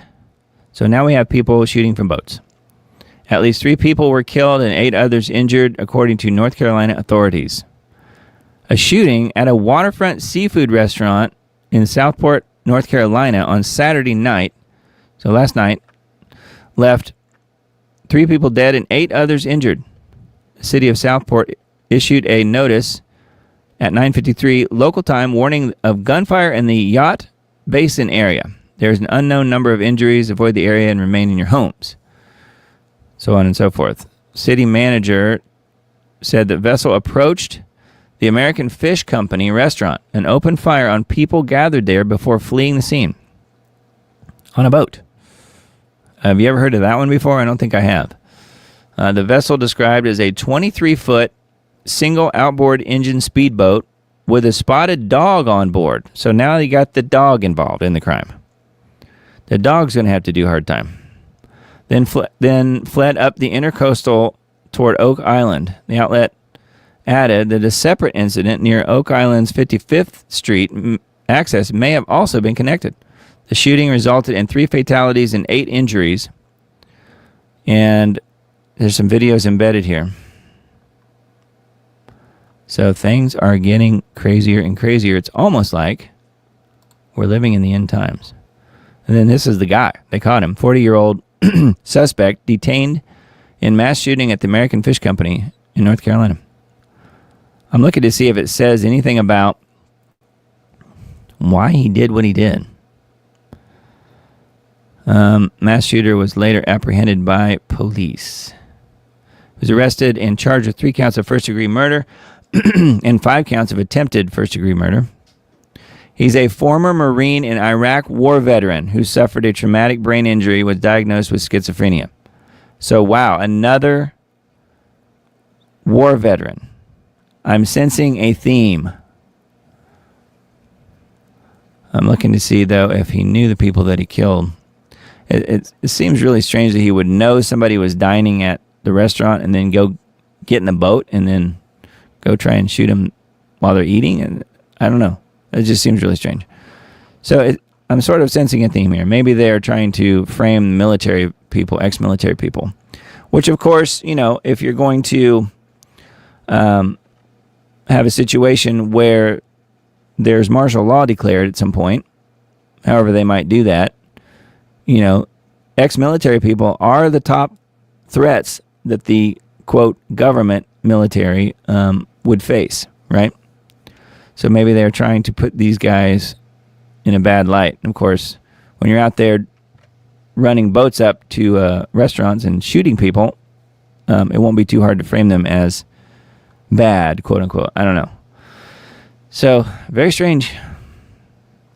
Some somewhat sad news, I guess. I don't know what this means, but perhaps nothing. Just in, Dolly Parton abruptly postpones upcoming concerts due to health issues. 79. Dolly Parton, 79. Wow. Postponed her upcoming Vegas concerts due to health issues. So if you're in Vegas and we're going to go see Dolly Parton, I guess you can't now. That's too bad. Not sure where she was going to be in Vegas. Well, I'll still be able to work on all my projects from here in Nashville. I just need a little time to get show ready, as they say. Well, we'll see. Anyway, September 17th through 26th. Next year. Oh, I see. These are various ranges of dates. Thursday, December 4th, 2025 to Thursday, September 17th, 2026. So the whole thing is canceled, I guess. That's a lot of dates. Earlier this year, Carl Dean, her husband of nearly 62 years, passed away. He was 82. Yeah, I think this is a bigger deal maybe than what is being said. I'll have to see what else I can find on this, because this is actually a huge range of dates. Thursday, December 4th, 2025, this year, to Thursday, September 17th, 2026. And then another one, Saturday, December 6th, this year, to Saturday, September 19th, 2026. That doesn't make sense. I don't know. I'm going to have to look into this one. That is weird that it's a big range of dates like that. So this is a kind of a crazy moment here. I guess instant karma moment maybe for this person. Car rolls into lake after a Massachusetts Karen forgets to put her car in park when she gets out to heckle the ICE agents. Wow. So that's what's happening now. A woman in Upton, Massachusetts forgot to put her car in park when she got out to heckle ICE agents, arresting an illegal alien, according to a post by Fox News reporter Bill Milligan. He posted a photo and a video of the woman in her car sent to him by an ICE source. I wonder if they went and helped her, you suppose? Of course they didn't. A voice on the video can be heard calling the woman Lucy, presumably a reference to the disaster-prone Lucy Ricardo from I Love Lucy. New, an anti-ICE protester in Massachusetts forgot to put her car in park while yelling at ICE agents, making an arrest of an illegal, and her vehicle went into a lake and sunk. Woman gets out of the car without putting it in park. So anyway, I guess she gets what she deserves. Karen or Lucy or whatever her real name is. Who knows? All right, I'm changing the QR code. It's not the band link anymore. Now it is Truth Hunters. Make sure you go to the Truth Hunters show. truthhuntershow.com. That's where you'll find some of my work and my good friend Miss Lindley Oz on that site. So make sure you subscribe on there. You'll get a pop-up and just drop your email address in. We'd love to have you. All right. Let's see here. So not to be also covered it. I mean, LDS Church in Michigan burning and people being shot. So I don't know what the ultimate number is going to be here. That's bad. If people were caught in the building somehow while it was on fire, which is what one guy alluded to. I hope that's not true. But man, that's not good. President Trump has directed the Secretary of War to protect Portland, Oregon, as well as all ICE facilities with full force if necessary. Well, it might be necessary. I don't know. It's getting worse and worse out there. Anyway, that's a not to be article. Now, this is another one of those. Yes, we are definitely living in the end times, and if you want me to prove it, well, just get a load of this one. Quebec, or as they say sometimes, Quebec Child Services allows a gay male throuple to foster a little girl. Throuple. So now we have new made-up words. Throuple meaning three, not a couple, 3 men. Canada has just crossed yet another threshold in the journey towards the normalization of all things LGBTQ+. The Youth Protection Services. How about that name? That is a 1984 name if I've ever heard one. The Youth Protection Services of Quebec has placed a precious little girl in the custody of a polyamorous gay male throuple. I never even heard of the word throuple before. For the first time, 3 men in a polyamorous relationship have been allowed to adopt. The throuple picked a 3-year-old girl from Quebec's Child Protection Services, just like they were picking out a pet at the pet store, making the province's first such case for an all-male throuple. And don't you know, the people that run that organization they'll all be elated that they did this. They will be so in love with themselves. The Youth Protection Service has allowed the gay throuple to foster the little girl, and now they are waiting for the government to comply with the court order so that they can all 3 be recognized as parents and legally adopt the girl. This is insane. Canada has strayed so far. And yes, Canada is a Commonwealth country under King Charles. Enough said on that one. Houston House decorates for Halloween with Mexican man standing next to 2 executed Trump supporters. So, yes. Don't mess with Texas? Question mark. Not good. So they're putting out their Halloween decorations awfully early, I guess. According to Freedom News, this is Houston's 2nd ward, which is heavily Hispanic and Democrat. I think it's safe to say that the folks at the House aren't exactly MAGA fans. The Mexican flag is just icing on the cake. Yeah, you can see it here, close up. So you got the Mexican person standing next to 2 executed Trump supporters. Because that's what they do. The left, I mean, that's what they do. So that's not good. All right, here's a doom break, which I know you need one. We've been talking about doom nonstop for 2 hours. So anyway, let's take a look at this one. World Championship skateboarder Sandro Diaz set a new world record with a 70-meter drop in using a building in Brazil.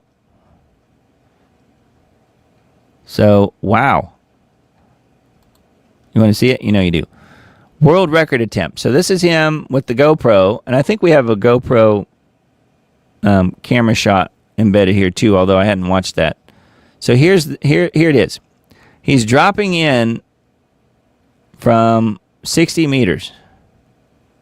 Well, 70 meters, I guess, according to the top of the scale here, and the where his camera is. So here he goes. And of course, Red Bull's the sponsor because who else would be? And there he goes. Down the side of a building. And boy, I hope he can stop fast. Stop. Boom. The foam stopped him. World record attempt. He was successful. He made it look easy. Yeah. All right, I'm going to try it. Let's see if we can make it work here. Oh, yeah, it'll work. It's embedded. So here it is from his vantage point. Right? This is what it looks like if you were him. Wow. Actually, it doesn't look that bad. I wouldn't do it, but I mean, kaboom. There's the foam. Anyway, he goes through it awfully fast because it's such a fast drop there. Skateboarder breaks 2 world records on drop from 22-story building. I'm looking to see what the world records were. Brazilian skateboarder, 50-year-old skateboarder, dropped in from 70 meters, 230 feet, which is being called a 196 feet drop-in by Red Bull. We'll wait for Guinness Book to give us the exact number. He also hit a top speed of 103 kilometers per hour or 64 miles per hour. Those are Red Bull's numbers. So that was the other record. Speed. So that is crazy. Yes, I grabbed this video just because I thought it looks like Trump is giving a stern talking to here by KC3, all the extravagant gifts the king and queen exchanged with Trump. That's what this video is, a couple minutes long. And I mentioned this last week that he was there and had dinner with him. I just thought that shot was kind of interesting. Trump looks like he's being taken to the woodshed, which one could argue that perhaps he was if he has done a 180 on the whole Russia-Ukraine thing, and he has. All right, modernity.news, Democratic congressional candidate laughs at Charlie Kirk assassination. Disgusting individual. Yes. Democrat House candidate posted a video on social media making fun of Charlie's assassination and compared it to ABC's brief suspension of comedian Jimmy Kimmel. Shelby Campbell, 31, who's running to represent the heavily Democrat Michigan 13th District of Michigan. I wonder if it's anywhere near where that shooting at the church happened. Appeared to gleefully celebrate Kirk's death and Kimmel's return in a TikTok video. So what she said was, this is her saying that, not me. Hey, MAGA, how bad does it hurt that Jimmy Kimmel is back, but you guys can't get your person back, quote unquote. Wow. That is about as evil as it gets, but then again, it's to be expected. It is the loony left we're talking about. Charlie Kirk left his wife detailed plans for 2028 instruction, for the 2028 election. He left me the budgets for the future, quote unquote. Charlie Kirk left behind detailed plans for the future, including a roadmap for the 2028 election, according to Glenn Beck, who says Erica spoke to him about it. So this is the piece here where Glenn is talking about that. I was flying yesterday and I thought, what are the odds that this amazing spiritual giant who'd been prepared, I think, his whole life to do what he did, the host continued, is smart enough to run a large operation, has the spirit with him and knows how to argue, knows how to do everything he does, marries a woman who is exactly like that. Yeah, what are the odds? What are those odds? It is highly questionable, isn't it? Beck added, I mean, she said to me last week, we had a conversation, I think Charlie prepared me for this, and I didn't even know it. She said, he's got stacks of his diaries. He wrote a diary every day, and said, I never read his diaries, but after he died, I went in and started to go through his diaries. I started reading them, she said. He left me plans for 2028. He left me the budgets for the future. She said, he left this for me, and she is a force to be reckoned with. Now, what are the chances that he would have had time to do all of that? Now, I believe that that's probably the case. Maybe he did, but did he know something was coming or something? Or seems really strange. Erica's going to appear on her late husband's show, currently being hosted by other guests on Friday. Yeah, that happened already. So anyway, further information, but further craziness. This whole thing seems to be going loco, going very crazy. I don't know. Perhaps it's the people involved. So you saw this happen as soon as the whole thing about Tylenol came out this last week or 10 days or whatever. Claim pregnant women overdose on Tylenol, trying to prove Trump wrong. She will likely die from liver failure, and the baby could die too. The Tylenol taking TikTok trend just took a deadly turn if an account related by this person, Nicole, who's the founder of American Frontline Nurses, is accurate. She claimed that the woman, who's around 25 weeks pregnant, has overdosed on Tylenol in an effort to defy the warning issued by Trump about a potential link between the use of the painkiller in pregnancy and autism. Yeah, I mean, Tylenol themselves has said, don't take this if you're pregnant. They've said that. The woman was reportedly rushed to the hospital after ingesting massive amounts of Tylenol in order to prove Donald Trump wrong about acetaminophen, the active ingredient in the product. So she's going to prove him wrong, by golly. And her baby is going to pay the price, and she may too. Because what it does is it shuts down everything in your body. And if you want to die a slow and painful death and bleed out of your rectum for a long time, then yeah, it's a really great way to go. Sure. If you're up for that, then you can prove Trump wrong all day long. So yes, very sad. And the baby had no choice. Did he or she? Again, end times, more proof. DOJ reportedly directs prosecutors to investigate the Soros Foundation. There he is, the zombie. News cycle for dark money billionaire funded NGOs is about to get optically displeasing for the Democrat Party and its elitist donor class who have bankrolled what we consider the protest industrial complex. Yeah, so we'll see if they actually do something here, but they really need to.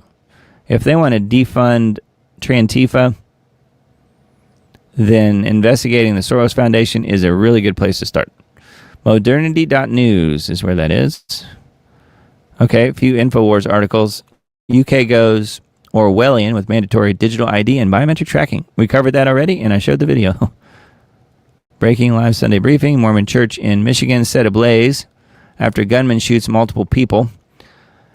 Yeah, so that is the story of the day, obviously.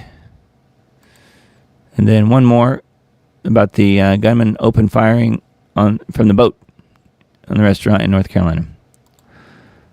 Crazy, crazy stuff. VaccineImpact.com. Netanyahu reveals plan for drone warfare and social media influence in the U.S. to fight against Christians who do not support Israel. You know who you are. Netanyahu wants drone warfare and social media influence to fight against Christians who do not support Israel. So isn't that lovely? I've been warning against the American Zionist evangelical Christians for the past couple of years that they will come where they will regret their support for modern-day Israel because Zionist Judaism hates Christians, whether they are Zionists or not, because they do not believe that Jesus Christ is the Jewish Messiah. The punishment for believing that Jesus Christ is the Jewish Messiah, according to their Noahide laws, is idolatry, is death. Well, it appears that those days when the Zionist Jews will turn around and start attacking the Zionist evangelical Christians has begun. And Charlie Kirk may have been the first assassination in this new campaign against evangelicals who begin to question Israel and the Zionist agenda. Israeli Prime Minister Netanyahu held a meeting with, quote, influencers inside Israel's consulate general in New York on Friday after his address to the mostly empty UN General Assembly earlier in the day. One of his influencers in this meeting was Deborah Leah, American Jewish woman who recorded a couple of videos of this meeting. She later posted on X. The question that Deborah asked Netanyahu in this closed-door meeting, with Charlie's assassination, who was a big mentor of mine, my first mentor in this space, evangelicals from all my research, evangelicals are the reason that Israel has been supported in the public sphere outside of Jews. So with Charlie's assassination and the current kind of trajectory that we see with people like Candace Owens and Tucker Carlson, I guess I am curious about what other game plans what another game plan is if we lose evangelical support for the state of Israel. What's our backup plan to be strong, like outside the diaspora? Anyway, Netanyahu here uses the term woke right, pronouncing right like Reich, in an obvious connection to the Nazi Third Reich, and their benefits and their beliefs about the Holocaust. Leah referred to Candace Owens and Tucker Carlson as examples of those in the woke right. He's calling them the woke Reich. So anyway, yeah, that seems to be where it's going, isn't it? Off with their heads. That's where they want to go. Pretty sure. It's in the Noahide laws, and they don't make this stuff up. Okay, another vaccine impact article. Trump condemns Tylenol as cause of autism while announcing new big pharma drug to cure autism. That makes sense. So yeah, we have the big X through the Tylenol bottle, and now available for autism, Pfizer's whatever that is.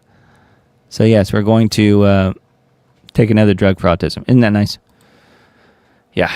The FBI has a long history of misleading Congress. Comey falls into that. But the evidence against Comey tonight comes from the FBI and its new director, Kash Patel, who promised radical transparency. And he actually provides the key piece of evidence that leads to this indictment.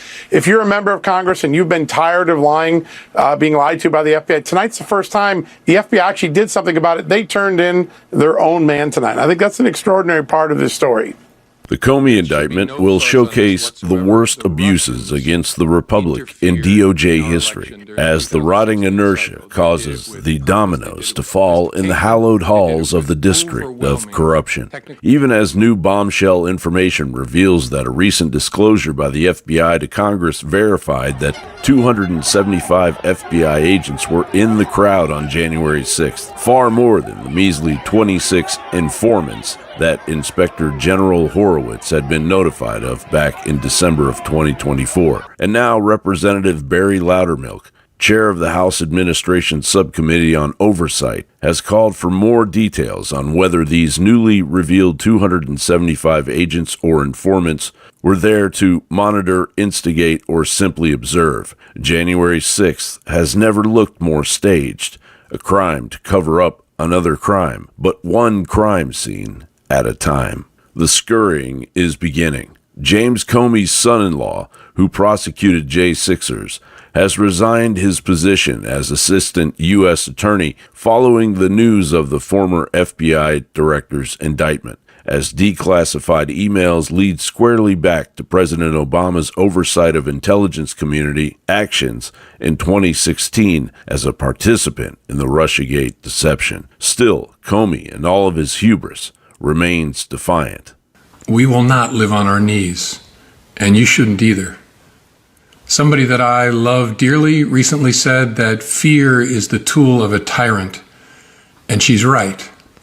My heart is broken for the Department of Justice, but I have great confidence in the federal judicial system, and I'm innocent. So let's have a trial and keep the faith. Comey FBI victim Roger Stone asks why Comey isn't being gagged like he had been, and why is Comey being allowed to turn himself in? Furthermore, why isn't James Comey being subjected to a 6 a.m. raid on his home by 29 heavily armed FBI agents like Stone and his wife were? It bears repeating. Former FBI Director James Comey, who led the Russia investigation hoax against Trump, now faces indictment. The main charge is perjury, aka lying to Congress. Now, as you know, Mr. McCabe, who works for you, has publicly and repeatedly stated that he leaked information to the Wall Street Journal and that you were directly aware of it and that you directly authorized it. Now, what Mr. McCabe is saying and what you testified to this committee cannot both be true. One or the other is false. Who's telling the truth? I can only speak to my testimony. I stand by what the testimony you summarized that I gave in May of 2017. Have you ever authorized someone else at the FBI to be an anonymous source in news reports about the Trump investigation or the Clinton investigation? No, I needed to get that out into the public square. And so I asked a friend of mine to share the content of the memo with a reporter. Didn't do it myself for a variety of reasons, but I asked him to because I thought that might prompt the appointment of a special counsel. Declassified notes from John Brennan from 2016 indicate that this information was shared with Obama, Biden, Clapper, and Comey, and showed Clinton's plan to link Trump to Russia to distract from her email scandal. Digging deeper in, Comey then approved FISA warrants on Trump aide Carter Page using the unverified Steele dossier, a battle plan funded by Hillary Clinton. Barack Obama, Hillary Clinton, John Brennan, James Clapper, John Bolton,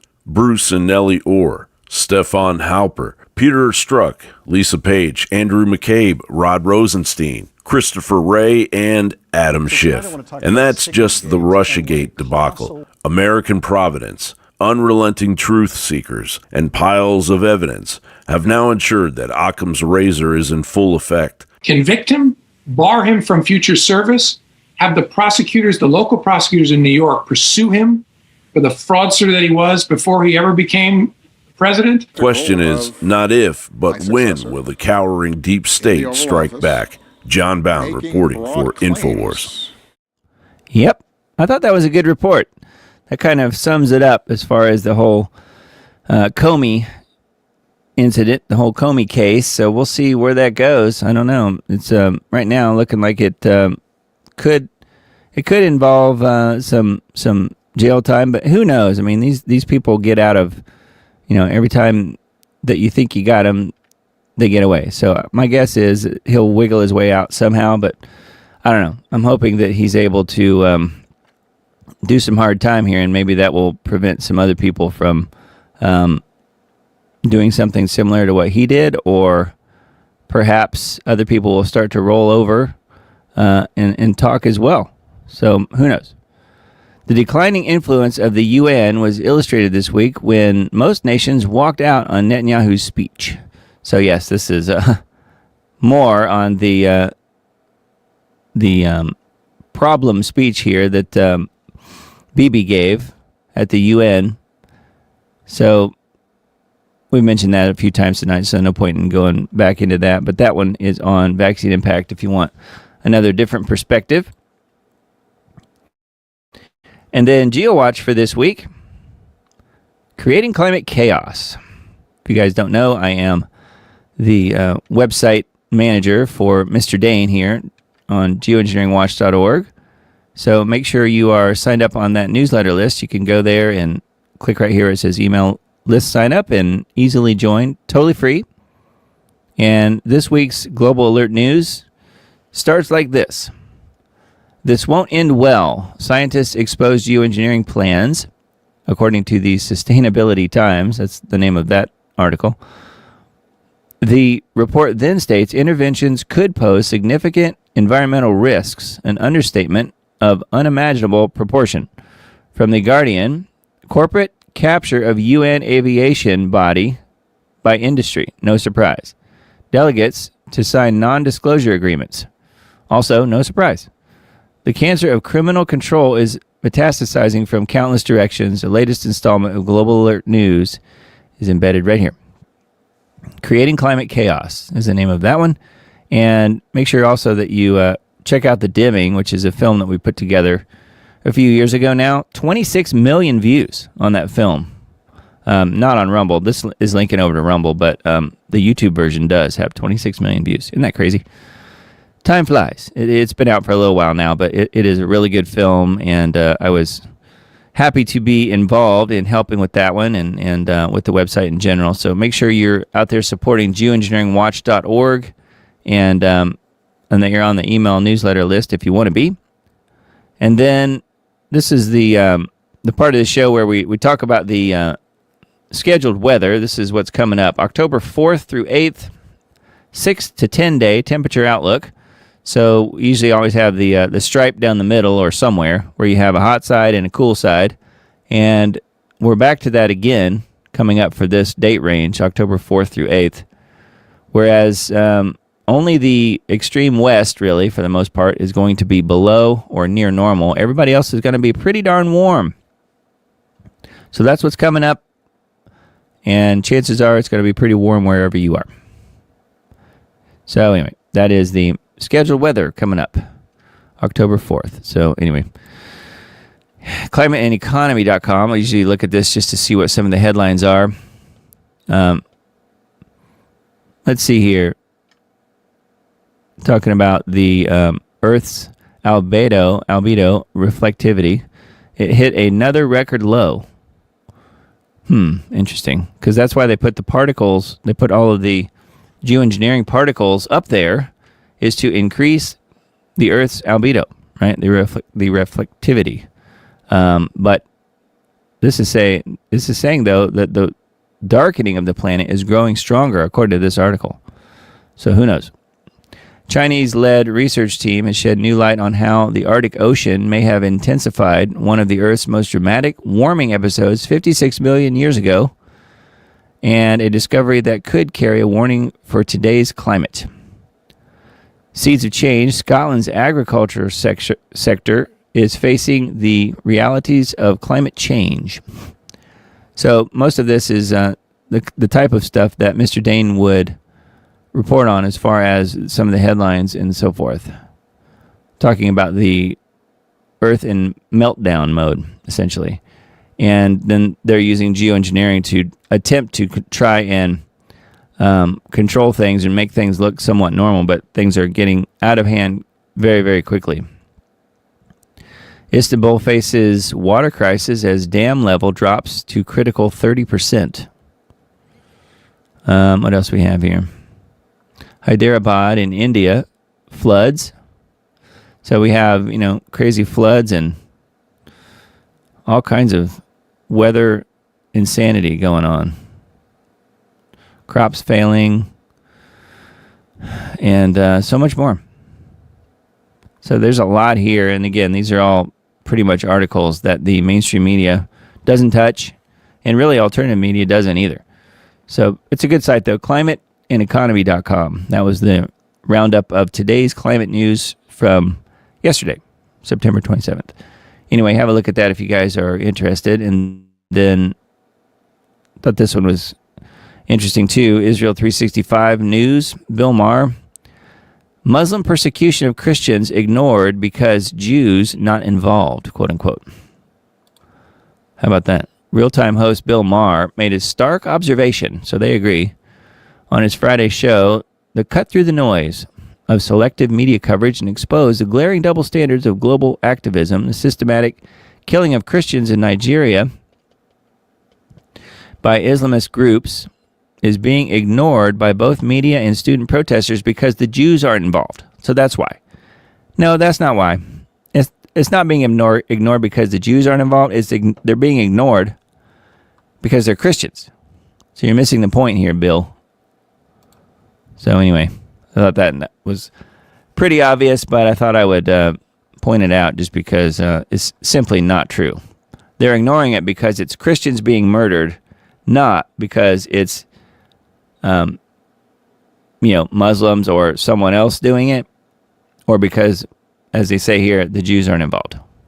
So he's saying if the Jews did it, then everybody would be reporting on it. That's simply not true. Anyways, not too surprising. Okay, so we talked about all this, I guess, the last couple weeks on this show. So I thought I would mention it tonight and just let you know that I couldn't really find all that much about this.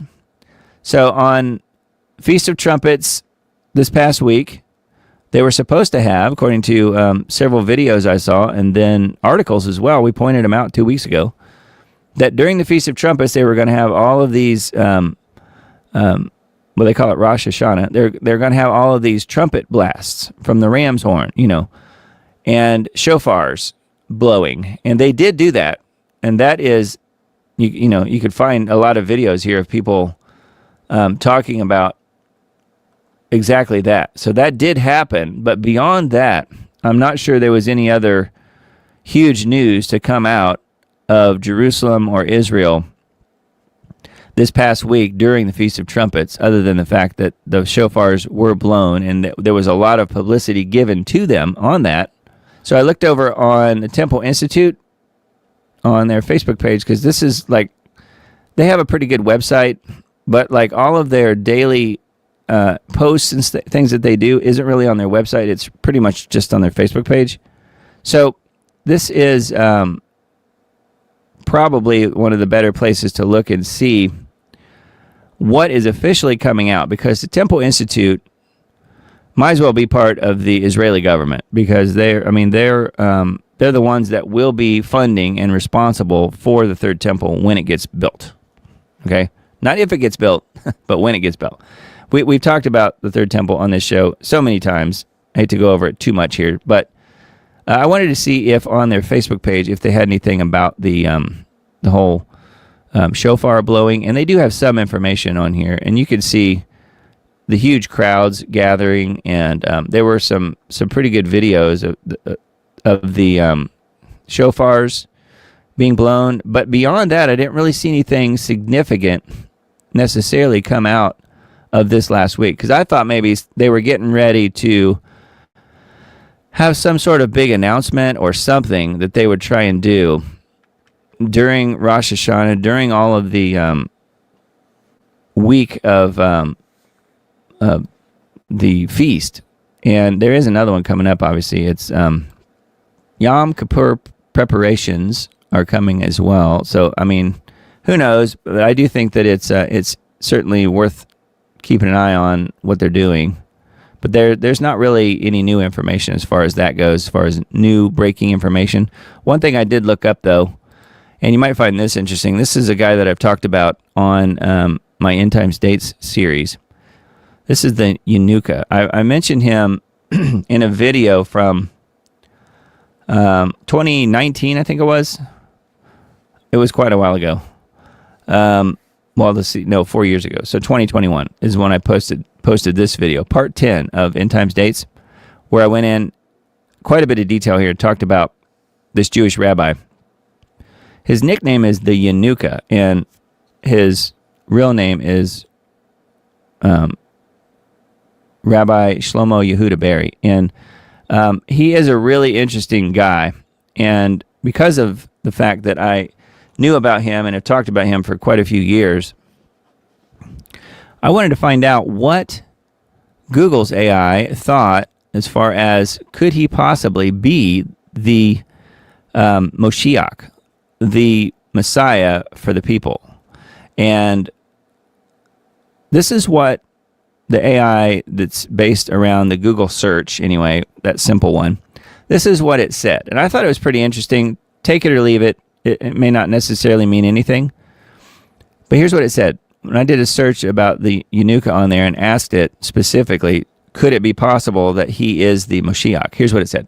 The Eunucha, or Rav Shlomo Yehuda Berry, is a contemporary Torah prodigy and revered scholar within certain Orthodox Jewish circles. The title Eunucha is an Aramaic term from the Zohar, traditionally given to a young genius with mastery over all parts of the Torah. So again, it's this guy here we're talking about, right? Key facts about the Eunucha, and then it mentions his name. Significance: he is known for possessing a vast, comprehensive knowledge of both the revealed and hidden parts of the Torah, including the Talmud, the Kabbalah, and more. So if you forgot those little details, yeah, he's very knowledgeable in the Talmud and the Kabbalah, which probably also means, I'm guessing, the Noahide laws, which believers say is beyond human reason. Early life and rise. The Eunucha, Berry, who was born around 1998, reportedly began demonstrating exceptional Torah scholarship at a very young age. By the time he was a teenager, he was already giving advanced lectures to adults. The title Eunucha was bestowed upon him. Widespread attention. Hundreds of elderly Torah scholars and rabbis have reportedly given their enthusiastic support to the Eunucha, with some suggesting a soul of his caliber appears only once in many generations. Again, something I've mentioned on this video. We talked about that. Humble demeanor. Despite the reverence he receives, the Eunucha is described by his followers as being humble, modest, and simple. He's known to meet people, to offer blessings and advice. Yes, he does do that, but he also heals them. He does. There's been many cases of people reporting that after they not just touched him, that it doesn't go that far, but they do say after he's prayed with them, he's healed whatever ailment they have. Yeah. So how about that? And that's been going on for quite a while. Controversy. While revered by many, his legitimacy has also been questioned and criticized by others. So I thought that was interesting. And then I mentioned before, too, that he is a musical talent. He's recognized as a talented musician who composes songs. Yeah, he plays the piano. So here's the question, getting back to this. Could the Eunucha one day become the Jewish Mashiach? Say that 10 times fast. Jewish Mashiach, Jewish Mashiach. Within Orthodox Judaism, Rav Shlomo Yehuda Berry is known as the Eunucha, could potentially become the Jewish Mashiach. Again, this according to Google's AI. However, he can only be confirmed as the Messiah if he fulfills all the messianic prophecies during his lifetime. So I wanted to find out what that was. So here's what this says. Why the Eunucha is considered a potential candidate because of his Torah wisdom, because of his Davidic lineage, which we talked about in that YouTube video as well, and widespread attention.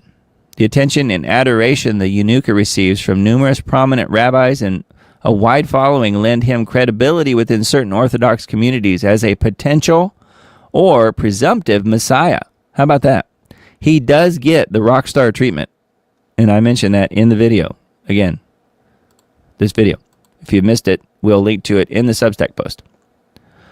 So anyways, other things that he has that are criteria that he would need to do, it mentions some of that as well. And we'll link to this in the Substack post, but it says that he must facilitate the return of all extra Jewish people to the land of Israel and rebuild the temple. He must rebuild the third temple in Jerusalem. That doesn't mean the Eunucha has to. It's talking about the fact that the Messiah has to do that. The Moshiach has to do that. Bring world peace. How about that? He must usher in a Masonic.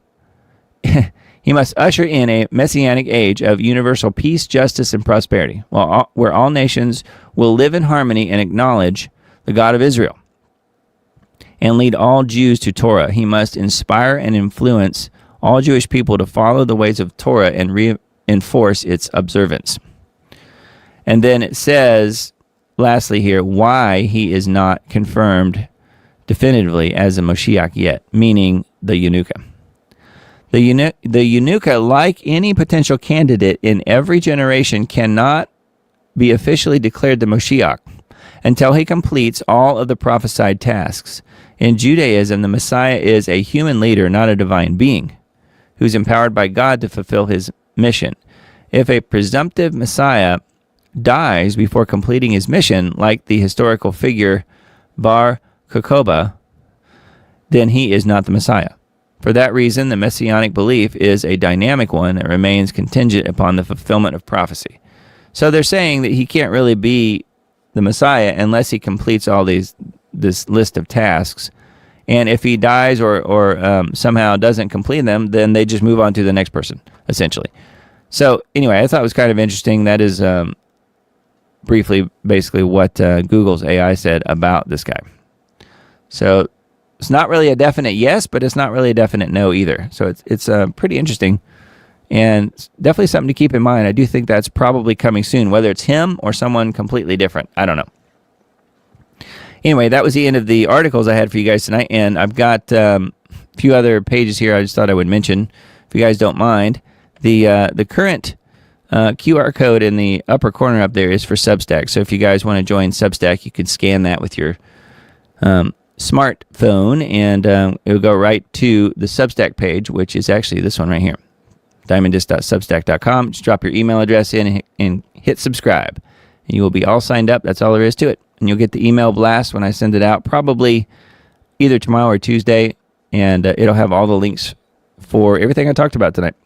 And then make sure, if you're on X, that you're following the Diamond Report on there, if you don't mind.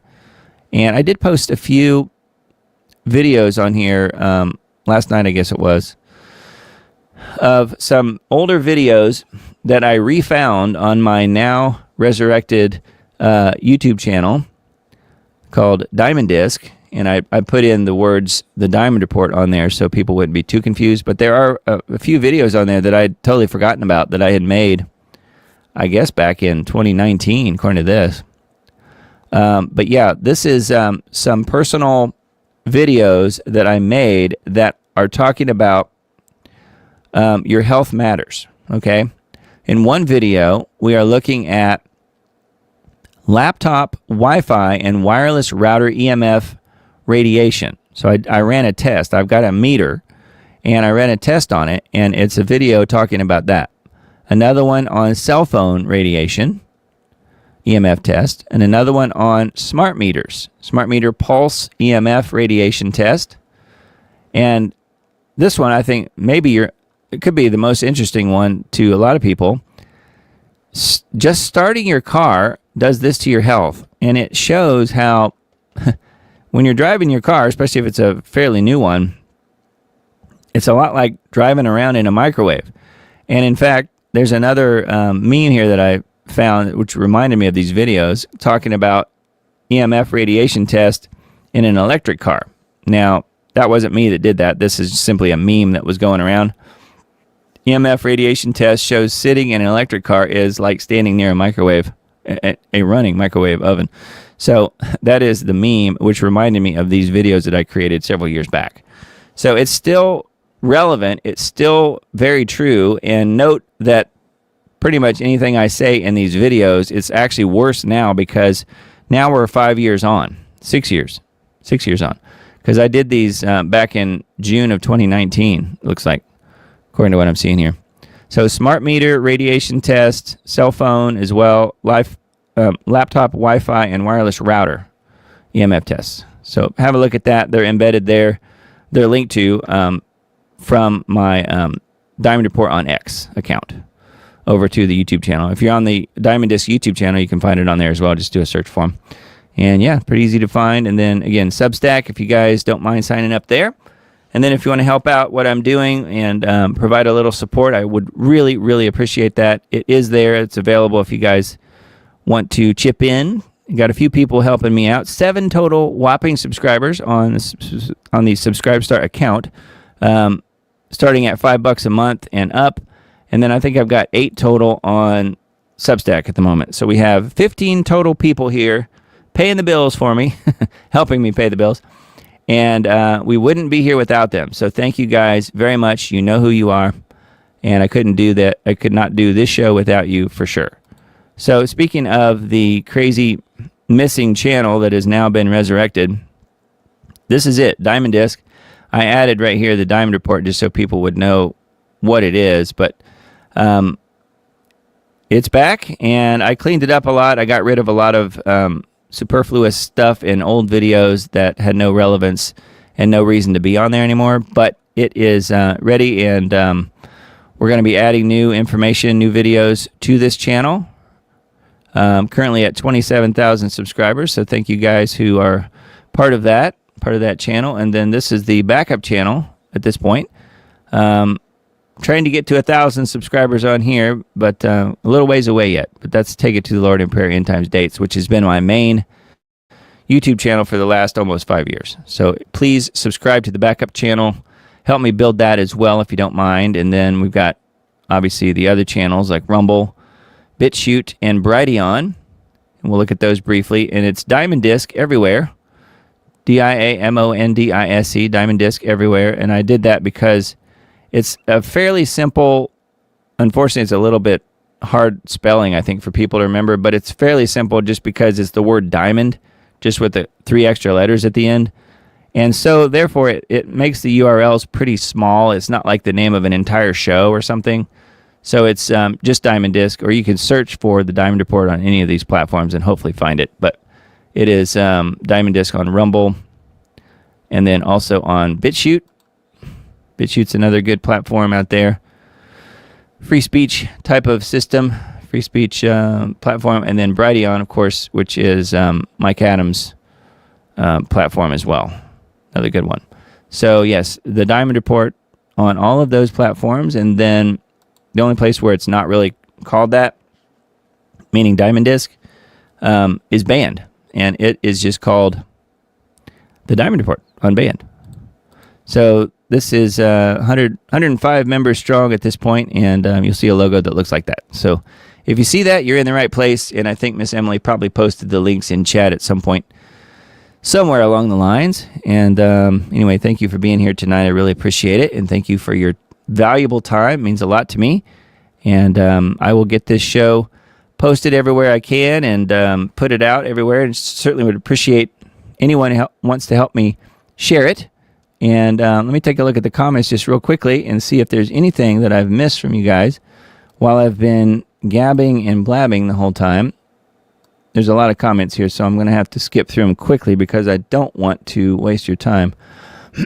Steve says, we are living in some very unique times. Yes, that is the understatement of the night, I think, yes. Let's see here. I'm looking to see if there's anything that I needed to address before we hang up here for the night. There's a lot of back and forth between just the people in chat. And my system here will show me all of the YouTube chat, but it doesn't show me any of the chat from the people over on Rumble. Rumble, unfortunately, doesn't connect the same way as YouTube does, and actually Facebook does. I can put those comments on the screen, but not from Rumble, unfortunately. So if you're in Rumble, my apologies. We have quite a few people over there watching on Rumble tonight, so thank you guys for being here. I really appreciate it. Let's see here. Did you hear about the shofars being blown on the Temple Mount? First time in 2,000 years. The tribulation has begun. Wow, no, I did not know about the shofars being blown on the Temple Mount, but it doesn't really surprise me, actually, because I think this is a key year. You know, I've said, I think all along, really, ever since doing the first videos, that I felt like September every year is going to be some big key event. Something big's going to happen, and pretty much that's been the case. Ever since I've been making videos, it seems like there's always been some huge September event. This year it was Charlie. Last year, I'd have to think what that one was. But like the year before was, if you're looking at prophecy and saying that, yes, King Charles is going to be the Antichrist, then September of 2023 would have been a big year because that was when the Queen died, and things like that. So there are definitely some big events, I think, that you could see pretty much every September, which is pretty amazing. Let's see here. James 2:10 says, if we break one law, we broke them all. So I am no better than the worst person on earth. Well, that goes for all of us, my friend. Susan says, all scripture is subjective to interpretation by each person. We all stand before God alone. Adhere to your own beliefs is my belief. Tommy says, apostasy and Antichrist have been revealed. Abomination of desolation, October 7th. To stop heifer sacrifice to buy of temple. I don't know. I'm not sure. I've heard that before. Abomination of desolation, October 7th. That is something that was mentioned in one of the videos I talked about, the one from the Berean study, the Berean study channel.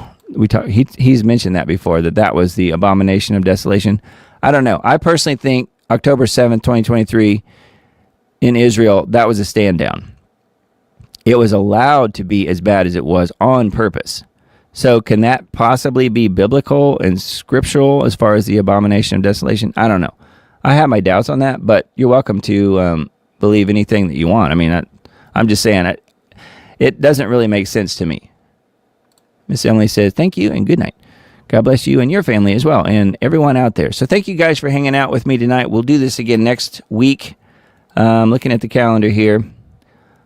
Wow, we're going to be in October. October the 5th will be the next Diamond Report live. So yes, 10 p.m. Central is when we start.